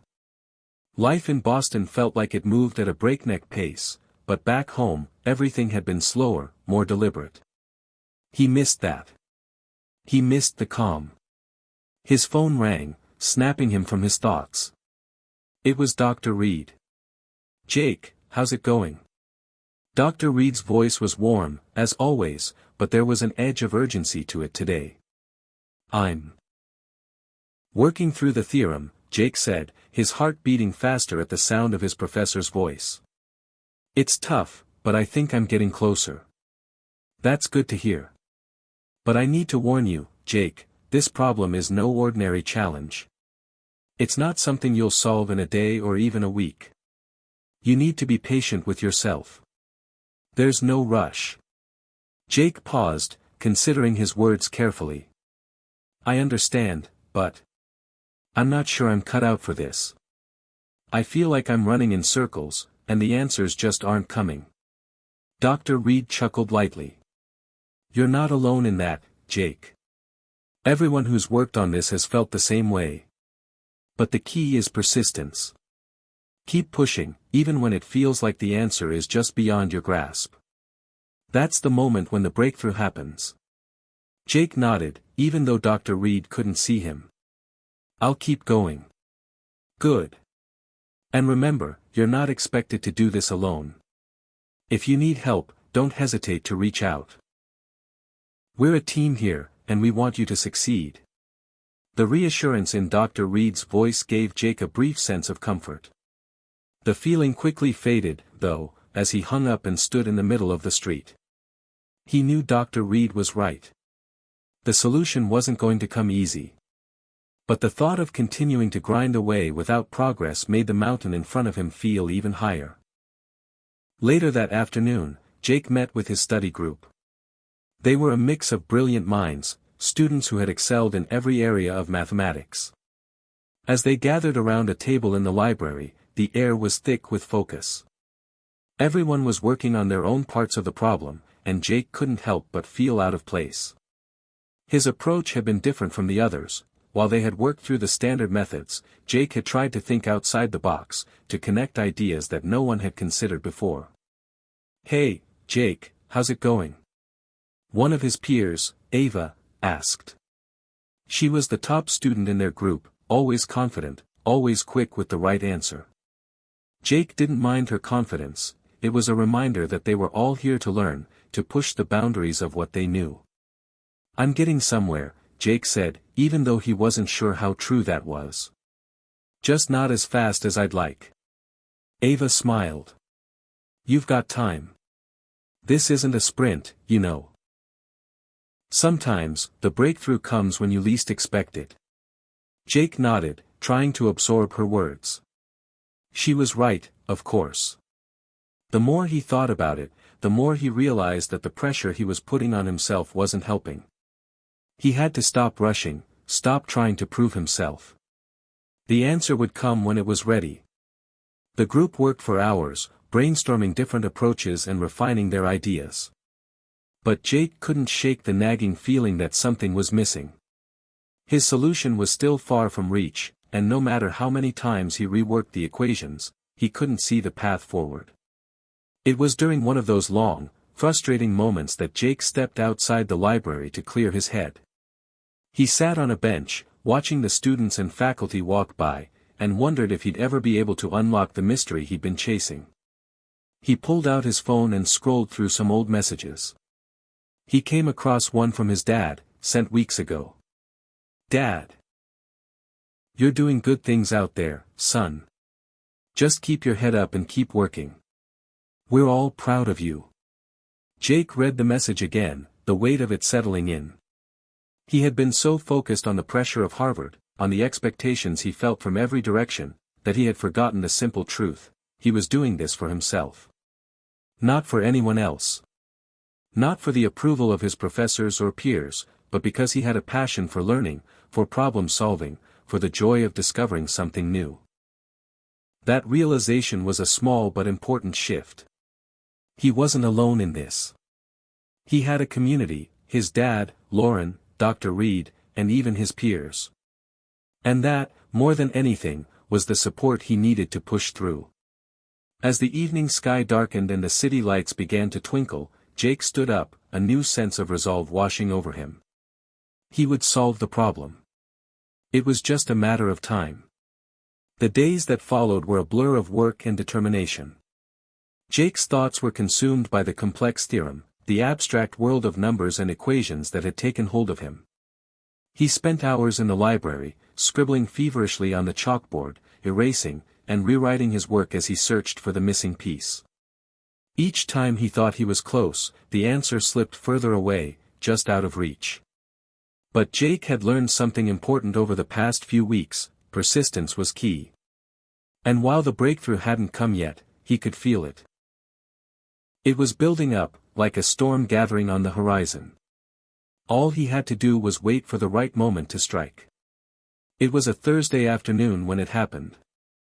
Jake had been working alone in the library for hours, his mind feeling foggy with exhaustion. He hadn't realized how much time had passed until the library doors creaked open, and he looked up to see Ava and a few other classmates entering. They greeted him with their usual friendly smiles but quickly got to work on their own projects. "Jake, how's it going?" Ava asked as she sat down at a nearby table. "Good," Jake said, though his voice sounded distant. "I'm getting closer. I think." She raised an eyebrow. "You've been saying that for days now. Are you sure?" Jake chuckled, though it wasn't entirely amused. "Yeah, it's just. I feel like I'm missing something. The pieces are there, but they're not fitting together yet." Ava gave him a sympathetic smile, clearly understanding the frustration. "You're getting there, trust me. Just keep at it." Jake nodded, appreciating the encouragement, but he couldn't shake the feeling of doubt that lingered. The equation on his chalkboard seemed to mock him, each variable and number staring back with an inscrutable gaze. But something changed as the afternoon wore on. As the hours passed, Jake felt a shift in the air around him. There was a clarity he hadn't felt before, a feeling that the fog was starting to lift. He stood up and walked over to the chalkboard, his hand moving instinctively to write down a new equation, a hunch he couldn't explain. He wasn't sure what it was, maybe it was the way the variables seemed to align in a new pattern, or how the solution was suddenly more tangible, more real. But in that moment, Jake saw it. A simple yet profound connection that had eluded him for days. The missing piece he had been searching for had always been there, right in front of him. His heart raced as he scribbled down the final equation, his mind spinning with the possibilities. He could hardly believe what he was seeing, but the numbers made sense. They fit. He had done it. Jake stood there, staring at the board, as his classmates continued working at their tables. It felt surreal. For a moment, he didn't know whether to laugh or cry. He had solved the problem. "Jake? Everything okay?" Ava's voice snapped him from his daze. He turned to see her walking over, a concerned look on her face. She must have noticed the way he was staring at the board. I think I did it," Jake said, his voice barely above a whisper. "I think I finally solved it." Ava blinked, clearly surprised. "What? Really? Are you sure?" Jake nodded, a smile tugging at his lips. "Yeah. I've been staring at this for days, and I don't know how, but it came to me. The solution is right here." Ava walked over to the chalkboard and glanced at the equations Jake had written. Her eyes widened in disbelief as she scanned the work. "Jake, this is it. This is the solution to the problem." "I can't believe it," she said, almost in awe. Jake's heart swelled with pride, but there was also a lingering sense of disbelief. Could it really be this simple? Had he really done it? He looked down at the chalkboard, the numbers and equations seeming to glow in the dim light of the library. It felt like a dream. But Ava's excitement brought him back to reality. "You've done it," she repeated, shaking her head in amazement. "You've actually solved the problem." Jake smiled, but it was a small, quiet smile. He had solved the problem, but the journey to this moment had been anything but easy. He had doubted himself, struggled with isolation, and questioned whether he belonged at Harvard in the first place. But now, standing before this equation, Jake realized that everything he had been through had led him to this moment. Later that evening, after Ava had left to meet up with the rest of the group, Jake sat alone in the library, contemplating the weight of what he had just accomplished. The solution was there, clear and undeniable, but it wasn't just about the problem anymore. It was about what he had learned along the way, the resilience, the persistence, the belief in himself even when the odds seemed stacked against him. He could hear his father's voice in his head, the words that had always encouraged him to keep going, no matter how tough it got. "You've got the strength in you, Jake. Just don't quit." Those words had become a mantra in his mind, a reminder that success wasn't about avoiding failure, it was about pushing through it. Jake pulled out his phone and sent a quick message to Lauren. "Jake, Lauren, I did it. I solved the problem. I think it's the one Dr. Reed gave me. I'm still kind of in shock, but it's real. I think I finally did it." He sat back, waiting for her response. It didn't take long before the message popped up on his screen. "Lauren, oh my God, Jake. I knew you could do it. I'm so proud of you. You've been working so hard for this, and now it's paying off.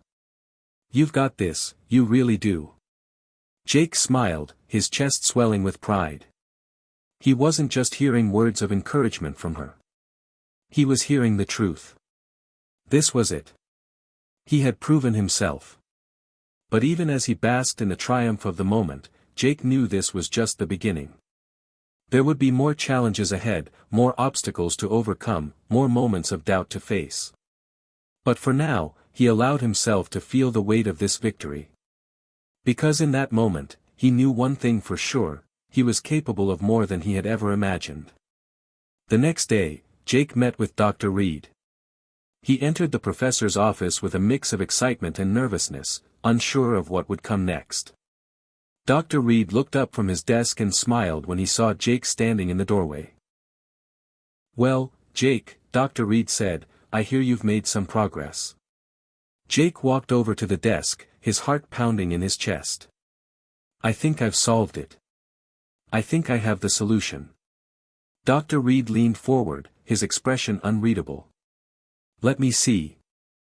Jake pulled out his notes and laid them on the table, explaining the approach he had taken, the steps he had followed, and the breakthrough he had had. As he spoke, Dr. Reed's eyes never left the equations. When Jake finished, Dr. Reed sat back in his chair, a long silence stretching between them. For a moment, Jake wondered if he had missed something, if there was a flaw in his solution. Then Dr. Reed spoke. "This is impressive, Jake," he said, his voice full of approval.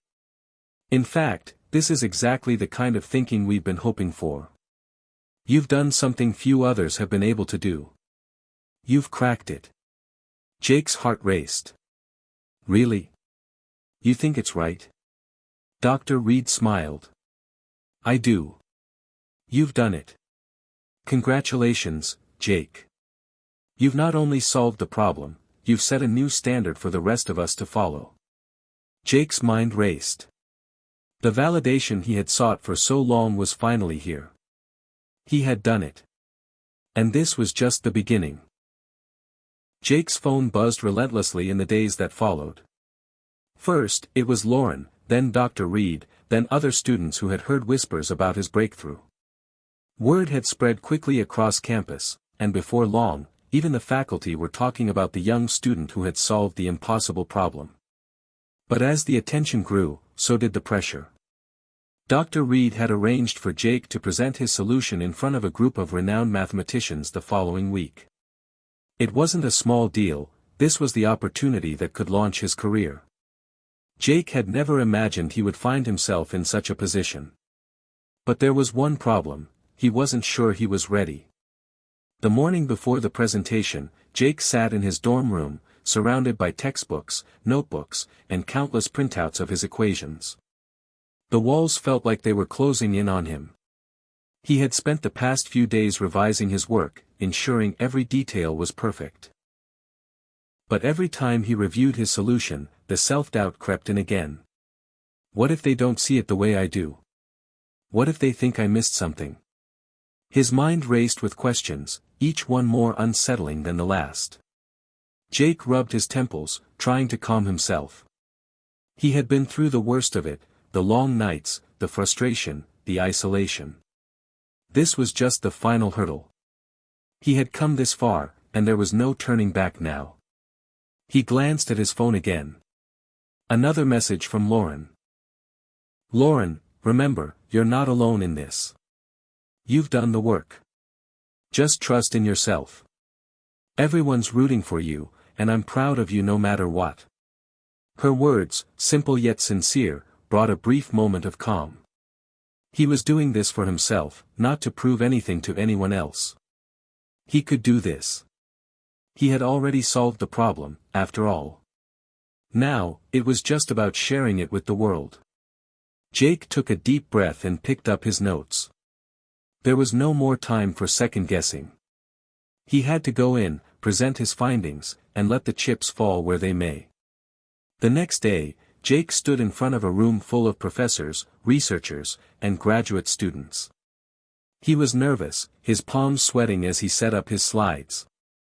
His heart raced, but as he looked around the room, he reminded himself that this wasn't just about him. This was bigger than one person. This was about advancing the field, pushing the boundaries of what was possible. Dar. Reed sat in the front row, his expression unreadable, but Jake could tell from the way the professor's eyes glinted that he was proud of him. That gave Jake a little more confidence. He wasn't alone. He had earned his place in this room, and now it was time to prove it. The room grew quiet as Jake began his presentation. He started by explaining the original problem, the history of the unsolved theorem, and the difficulty of the challenge. He spoke about his process, how he had initially struggled, how he had spent countless hours revising and reworking the equations until something clicked. As Jake reached the critical moment in his presentation, the room held its breath. He revealed the solution, step by step, his voice steady despite the nerves swirling inside. The equations he had derived were complex, elegant, and, most importantly, correct. He showed how the different parts of the problem had come together in a way no one had anticipated. When he finished, there was silence in the room. Jake stood frozen, unsure of what would come next. Had they understood? Was it enough? Dr. Reed was the first to speak. "Incredible," he said, standing up slowly, a broad smile spreading across his face. "Jake, this is exceptional work. You've done something truly remarkable here." Jake's heart swelled with pride, but before he could say anything, the room erupted into applause. It wasn't just polite clapping, it was genuine admiration, the kind that comes from recognizing true brilliance. The researchers and professors exchanged looks of amazement, whispering to each other as they processed what Jake had just presented.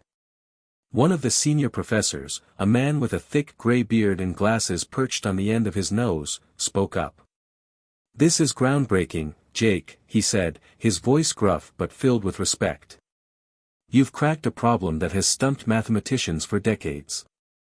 I think I speak for everyone when I say we're all eager to see where this leads." Jake nodded, still stunned by the response. It hadn't been easy, but it had been worth it. This was the moment he had dreamed of, the moment when all his hard work paid off. The next few days passed in a blur of interviews, emails, and congratulations. Harvard's media team reached out to feature his achievement in a press release, and before Jake knew it, news outlets across the country were covering his breakthrough. The story of the farm boy from Kansas solving an impossible math problem at Harvard was captivating, a tale of perseverance and intellect that resonated with people from all walks of life. But as the accolades poured in, Jake found himself retreating more and more into his work. He couldn't shake the feeling that he was still just getting started. There was so much more to do, so much more to learn. He couldn't afford to get complacent, not now, not after everything he had been through. One afternoon, after a particularly grueling interview with a reporter from a national news outlet, Jake sat down on a bench outside the science building. The sun was setting, casting a warm glow over the campus, but Jake barely noticed. His mind was elsewhere, still processing everything that had happened in the last few days. His phone buzzed in his pocket, interrupting his thoughts. He pulled it out, seeing a text from Lauren.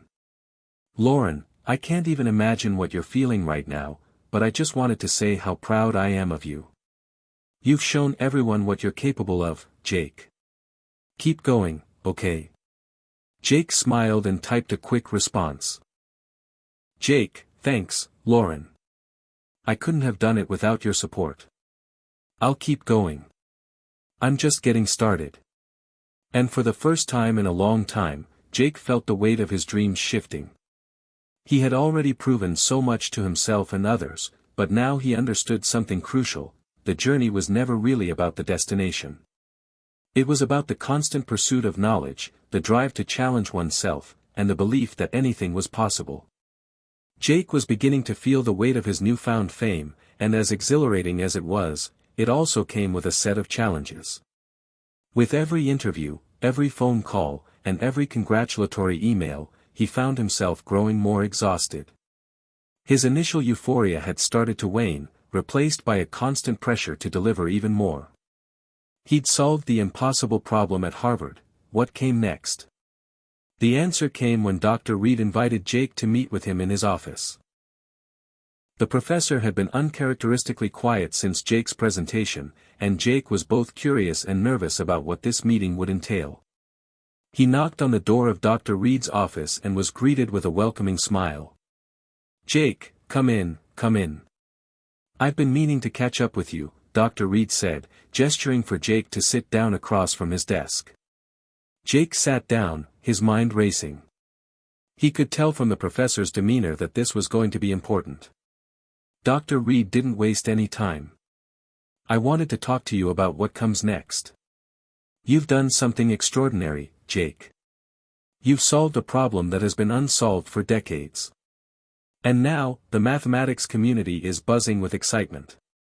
People are already asking what you're going to do next. But before you make any decisions, I want to make sure you're considering all your options." Jake listened carefully, trying to suppress his anxiety. He had thought about what might come next, of course. But hearing it from Dr. Reed, someone whose opinion he respected so much, made it feel even more real.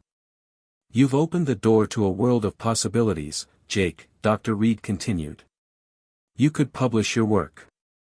You could continue to research in this field, and there are numerous universities and research institutions that would be eager to collaborate with you. You might even consider applying for a prestigious fellowship or grant. The question now is, what do you want?" Jake's mind whirled with the options. For so long, he had been focused on solving this one problem. But now that it was solved, the world seemed vast and overwhelming. He had to choose the next path, and that choice would define his career moving forward. "I'm not sure," Jake admitted. "I've never really thought about the next step beyond this problem. I didn't expect to get so much attention." Dr. Reed smiled knowingly. "It's a lot to process, but that's the reality now. People want to know more about you, Jake. What makes you tick? What drives you? You've got the opportunity to shape the future of mathematics if you play your cards right." Jake felt a surge of excitement mixed with fear. He had always wanted to be recognized for his work, but now that it was happening, he wasn't sure if he was ready. What if the next problem was even harder? What if he couldn't live up to the expectations that were now on his shoulders? Dr. Reed seemed to sense his apprehension. "Jake, you've already proven something incredible. But remember, you're not in this alone. You have the support of this department, the resources at your disposal, and more importantly, you have the passion and drive to make it happen. Don't let fear hold you back from what you're capable of." Jake nodded, but inside, he wasn't so sure. The path ahead was filled with uncertainty, and the fear of failure was still gnawing at him. How could he possibly live up to the expectations now that everyone was watching? The next few days were a blur of emotions as Jake tried to process Dr. Reed's words. He spent hours pacing in his dorm room, thinking about his next move. His phone rang constantly, people wanting interviews, meetings, or simply a moment of his time. But Jake couldn't shake the feeling that this wasn't just about him anymore. He had a responsibility, a duty, to the people who had supported him, who believed in him even when he doubted himself. Late one night, after another round of interviews and press releases, Jake sat down to catch his breath. He had been working non-stop, and the fatigue was beginning to take its toll. But then, as he sat there, he remembered something his father had said to him when he was younger. "Don't be afraid to take your time, son. The journey's long, and there's no rush. It's the hard work that matters, not the destination." Those words came back to him like a voice from the past.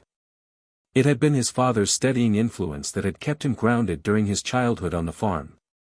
Back then, Jake had often felt like the world was moving too fast, that he wasn't keeping up with his classmates. But now, sitting in the silence of his dorm room, Jake understood what his father had meant. It wasn't about rushing to the next thing. It wasn't about the pressure to meet everyone else's expectations. It was about the work, the pursuit of knowledge, the desire to push himself, and the satisfaction that came from solving a problem no one thought could be solved. Jake realized that, at the end of the day, the only person he needed to prove anything to was himself. The next morning, Jake walked into Dr. Reed's office with a sense of clarity he hadn't felt in days. Dr. Reed looked up from his desk as Jake entered. "Jake, good to see you. Have you had a chance to think about what we discussed?" Dr. Reed asked. "I have," Jake said, his voice steady. "I think I know what I need to do next." Dr. Reed raised an eyebrow, intrigued. "And what's that?" Jake took a deep breath, feeling a weight lift from his shoulders as he spoke. "I want to continue my research. I don't want to rush into publishing or make any big decisions just yet. I want to focus on the work itself, the challenges that lie ahead, the problems no one else has solved. I want to do it for the right reasons, not because of the pressure or the recognition." Dr. Reed smiled, leaning back in his chair. "I'm proud of you, Jake. That's exactly the right attitude. The work will speak for itself, and the rest will follow. You've made a name for yourself, but you've also set the bar high. Now, it's up to you to continue pushing the boundaries." Jake felt a wave of relief wash over him. For the first time in days, he felt like he was back on the path he had chosen, a path of intellectual curiosity and self-discovery. The world might be watching, but Jake had learned to focus on the work that mattered most. As Jake left Dr. Reed's office, he felt a renewed sense of purpose. He was ready for whatever came next, not because he had something to prove, but because he was driven by a genuine passion for solving problems. And in that moment, he knew that this was just the beginning. Jake had made his decision. He wasn't going to let the expectations of others dictate his path. He would stay focused on the work itself, the thrill of discovery, the joy of solving the unsolvable. But as the weeks passed, he realized that this decision, while freeing, also isolated him in a way he hadn't anticipated. His peers, once excited by his breakthrough, had begun to treat him differently. Conversations that used to revolve around shared interests, classes, and late-night study sessions now felt distant. His friends, including Lauren, were supportive, but even they could sense the change in him. He had become more focused, more driven, and more consumed by his research. The outside world no longer felt like a part of him, it felt like a distant landscape, one that he wasn't sure how to navigate. Jake found himself spending hours in the library, his eyes scanning pages filled with complex equations and proofs. Every day, the challenge of solving another mathematical puzzle consumed him. But as the days blurred together, something began to feel missing.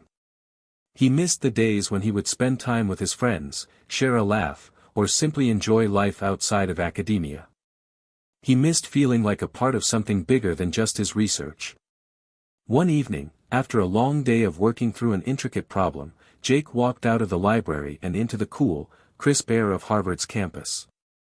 The evening sky was painted in soft shades of orange and pink, and for a moment, Jake felt a fleeting sense of normalcy.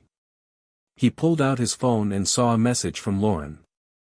"Lauren, you've been awfully quiet. How's everything going? Want to grab dinner later?"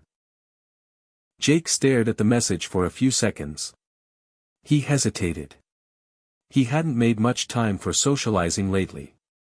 But maybe that was part of the problem. Maybe he had lost touch with what mattered outside of his equations and proofs. With a deep breath, he typed a quick reply. "Jake, yeah, I'd love that. How about 7? At 7 p.m., Jake met Lauren at a small cafe just off campus. As he walked inside, he saw her sitting at a table by the window, a cup of coffee in front of her. She looked up and smiled, and for a moment, it felt like things were back to normal. "You made it," she said, standing up to greet him. "I've missed this. You've been so wrapped up in your work lately, I was beginning to wonder if I'd see you outside the library again." Jake chuckled, feeling a little embarrassed. "Yeah, sorry about that. I've been kind of consumed with the next problem. You know how it is." Lauren raised an eyebrow. "I know exactly how it is. But you can't just live in the world of math all the time, Jake. There's more to life than just equations." Jake sighed, sitting down across from her. "I know. I've been thinking about that a lot lately. But it's like the work is pulling me in, and I don't know how to stop. I'm scared that if I take a break, I'll lose the momentum I've built. What if I miss the next big breakthrough?" Lauren shook her head gently. "You're not going to lose anything by taking time for yourself. You've already accomplished more than most people could even dream of. But if you keep pushing yourself to the point of exhaustion, you're going to burn out. And that's not worth it." Jake looked out the window for a moment, lost in thought. Lauren's words hit him harder than he expected. He had been so focused on the idea of solving problems, proving himself, and achieving more that he hadn't realized how much he was neglecting the world around him. He had been so single-minded that he had forgotten what made him human, the connections, the experiences, the relationships. "Thanks, Lauren," Jake said softly. "I guess I needed to hear that. I've been so caught up in my own head, I forgot that I can't do this alone. I need to live a little, too." Lauren smiled warmly. "Exactly. You deserve it. And you can always come back to your work when you're ready.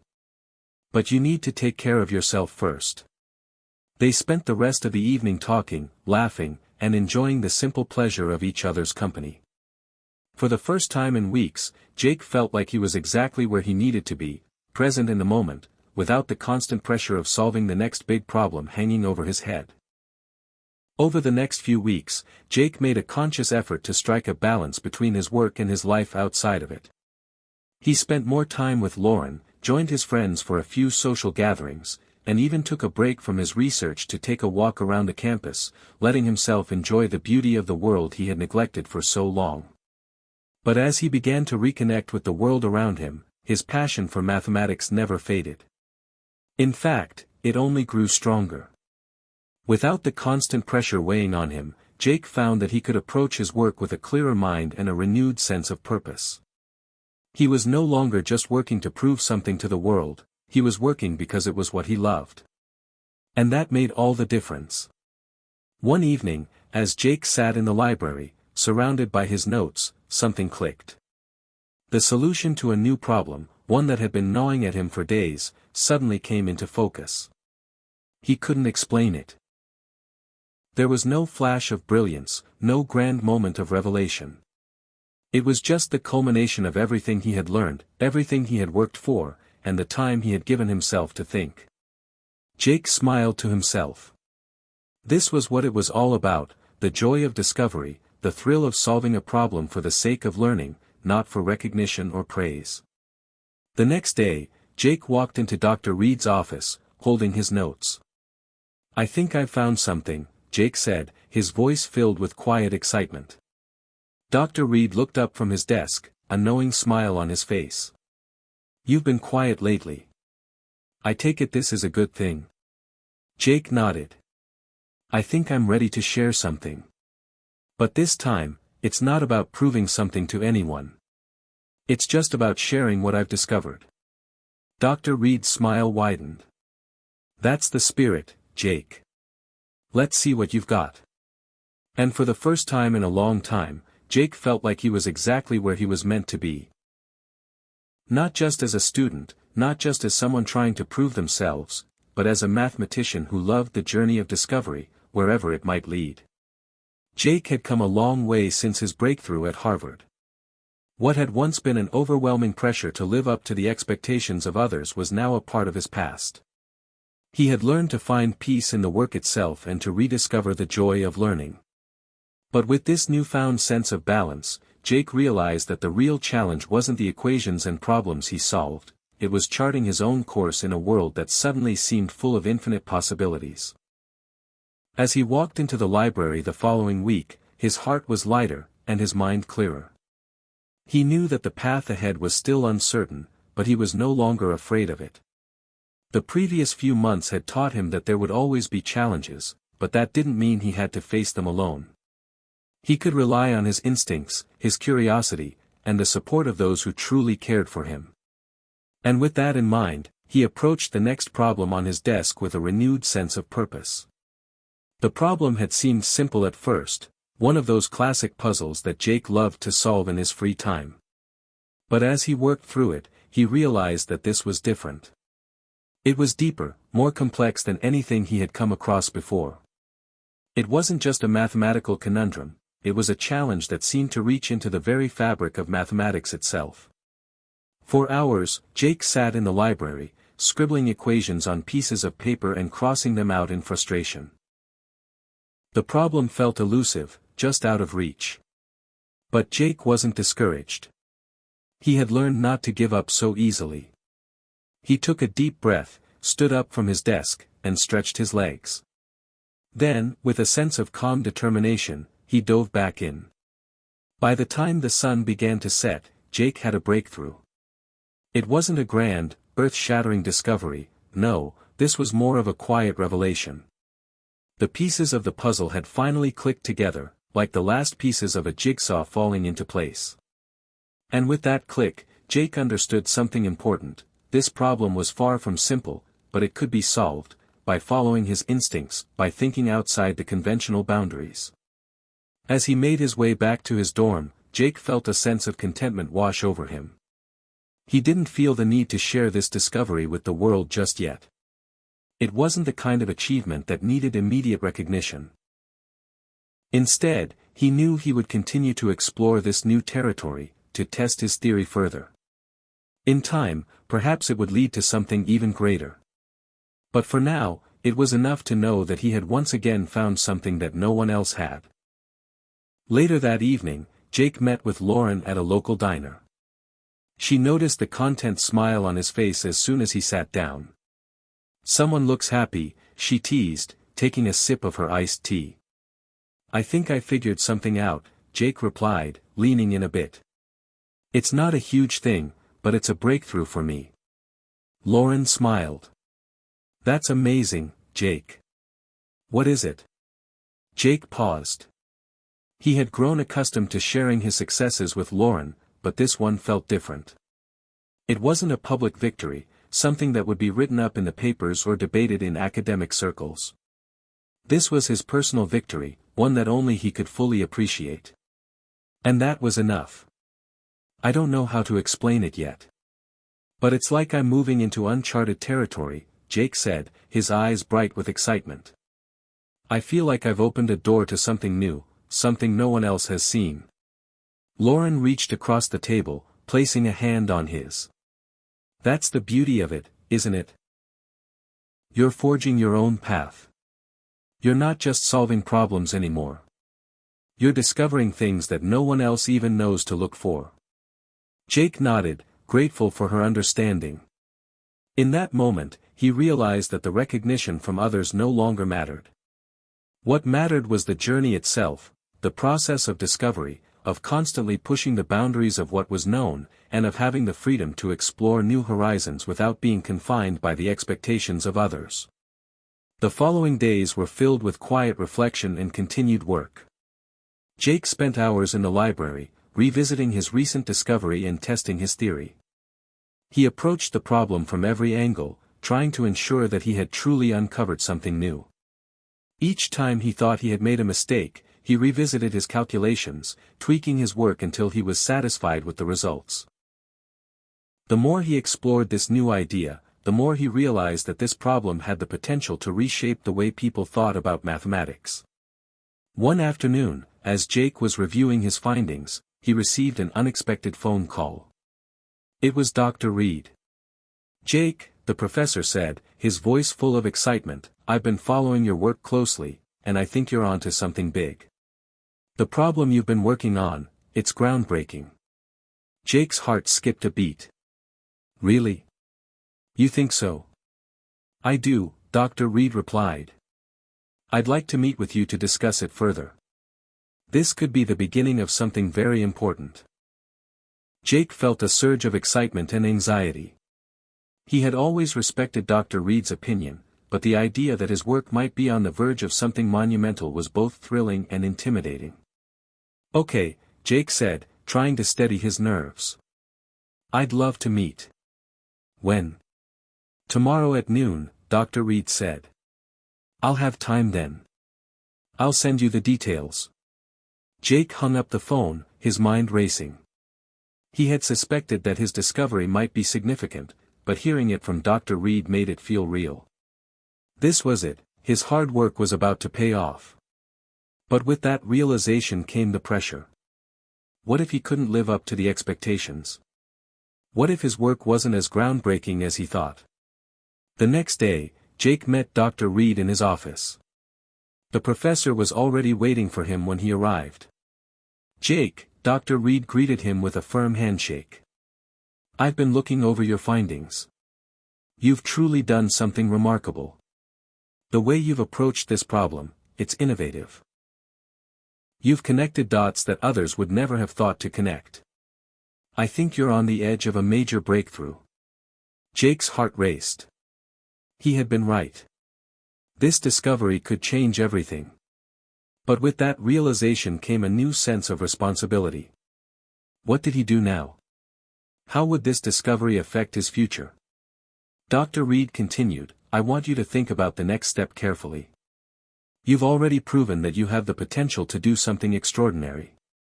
Now, the question is, what are you going to do with it?" Jake took a deep breath, feeling a sense of calm wash over him.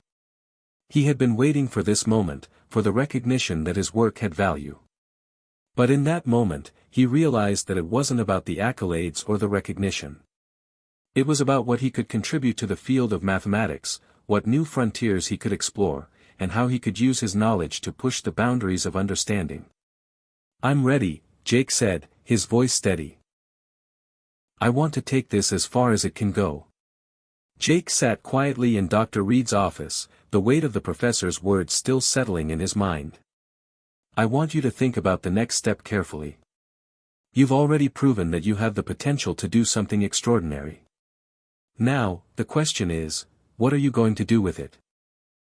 The answer came to him quickly. It wasn't just about solving the next problem. It wasn't even about proving that he belonged at Harvard or that he could meet the academic standards everyone expected of him. It was about something much deeper, something more profound.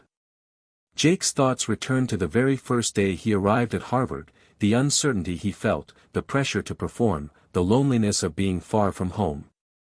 But through it all, the love for math was what had kept him going. It wasn't the recognition, the praise, or the accolades, it was the pure joy of discovery, the feeling of solving something no one else had thought of peeling back the layers of the universe to reveal a hidden truth. And that was what mattered most to him now. "I'm ready to go further," Jake said, his voice firm, more certain than he had ever felt. "I want to share what I've discovered, but more than that, I want to push the boundaries of mathematics, to explore the parts of the field that no one else has dared to. I don't want to stop here. I want to keep going." Dr. Reed's smile widened. "That's what I wanted to hear.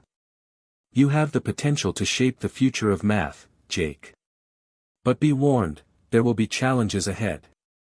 There will be people who don't believe in what you're doing, and there will be moments when you'll feel like giving up. But the important thing is to keep going. Trust your instincts, and remember why you started." Jake nodded, feeling a surge of determination. This was it, the turning point he had been waiting for. He was no longer just a student trying to prove himself. He was becoming a creator, a pioneer, charting his own path forward. The next few months were a blur of hard work, late nights, and moments of doubt. Jake's discovery had caught the attention of some of the most respected mathematicians in the world, and before long, he was invited to present his findings at conferences, to speak at academic panels, and to collaborate with scholars who had once been his idols. But with each new opportunity came greater pressure. The more people learned about his work, the more scrutiny it faced. Every equation, every proof was carefully examined, dissected, and questioned. Jake had to learn to let go of his fear of failure, to embrace the fact that not everyone would accept his ideas right away. Some would challenge him. Some would even ridicule him. But the important thing was that he stayed true to his vision, true to the work that had brought him this far. One of the most challenging moments came during a lecture at a prestigious math conference. Jake had been invited to present his findings to a room full of mathematicians, many of whom had already established reputations in the field. As he stood at the front of the room, his notes in hand, he could feel the weight of their gazes on him. His heart pounded in his chest, and for a moment, he wondered if he was ready for this. But then, he remembered the journey. He remembered the long hours spent in the library, the quiet moments of discovery, the belief that he had something important to share. And with that, he took a deep breath and began. The room was silent as Jake explained his theory, step by step. He outlined the problem, his approach, and the solution he had uncovered. As he spoke, he noticed the skeptical looks on some of the faces in the crowd. But there were others. Those who were leaning forward, those who were scribbling notes, those who were listening intently, as if they could feel the significance of what he was saying. When Jake finished, there was a long pause. And then, slowly, one of the older mathematicians in the back of the room raised his hand. "This is unprecedented," he said, his voice steady but tinged with surprise. "I never would have thought to approach the problem this way. You may have just changed the entire course of mathematical theory." The room erupted into applause. For the first time in a long while, Jake allowed himself to feel proud, not of the recognition, but of the work itself. He had pushed through the doubts, the fear, the uncertainty, and had come out the other side with something real, something valuable. Over the next year, Jake's work continued to gain recognition. He published papers, gave more talks, and worked with other scholars who shared his passion for pushing the boundaries of mathematics. But despite the accolades, Jake never lost sight of what had gotten him to this point in the first place: the thrill of discovery, the love of the subject, and the belief that the journey itself was as important as the destination. And through it all, he had never forgotten the people who had supported him along the way. Lauren, who had been there when he needed someone to remind him that life was about more than just equations. Dr. Reed, whose belief in him had given him the courage to take risks and embrace the unknown. And his family, who had always believed in him even when he doubted himself. Jake's success wasn't just about the problems he had solved, it was about the relationships he had built, the lessons he had learned, and the person he had become in the process. As he sat in his office one evening, reflecting on everything he had accomplished, Jake realized that the true measure of success wasn't the number of problems he had solved or the recognition he had received. It was the impact he had on the world around him, the way his work had inspired others to think differently, to approach challenges with curiosity and creativity. For the first time, Jake truly understood what Dr. Reed had meant when he said, "The question is, what are you going to do with it?" And Jake's answer was simple: he was going to keep going. He was going to keep exploring, keep pushing boundaries, and keep sharing what he discovered. Because that was the only way to truly make a difference, not just in mathematics, but in the world. As Jake walked out of his office and into the crisp evening air, he felt a sense of peace. The road ahead was uncertain, but for the first time in his life, he wasn't afraid. He was ready to face whatever came next. And with each step, he knew he was moving closer to the horizon, where the possibilities were limitless, and the journey had only just begun. Hit subscribe and leave a comment with where you're watching from. This story might just spark a new beginning. What's one thing that always pushes you forward, even when things get tough?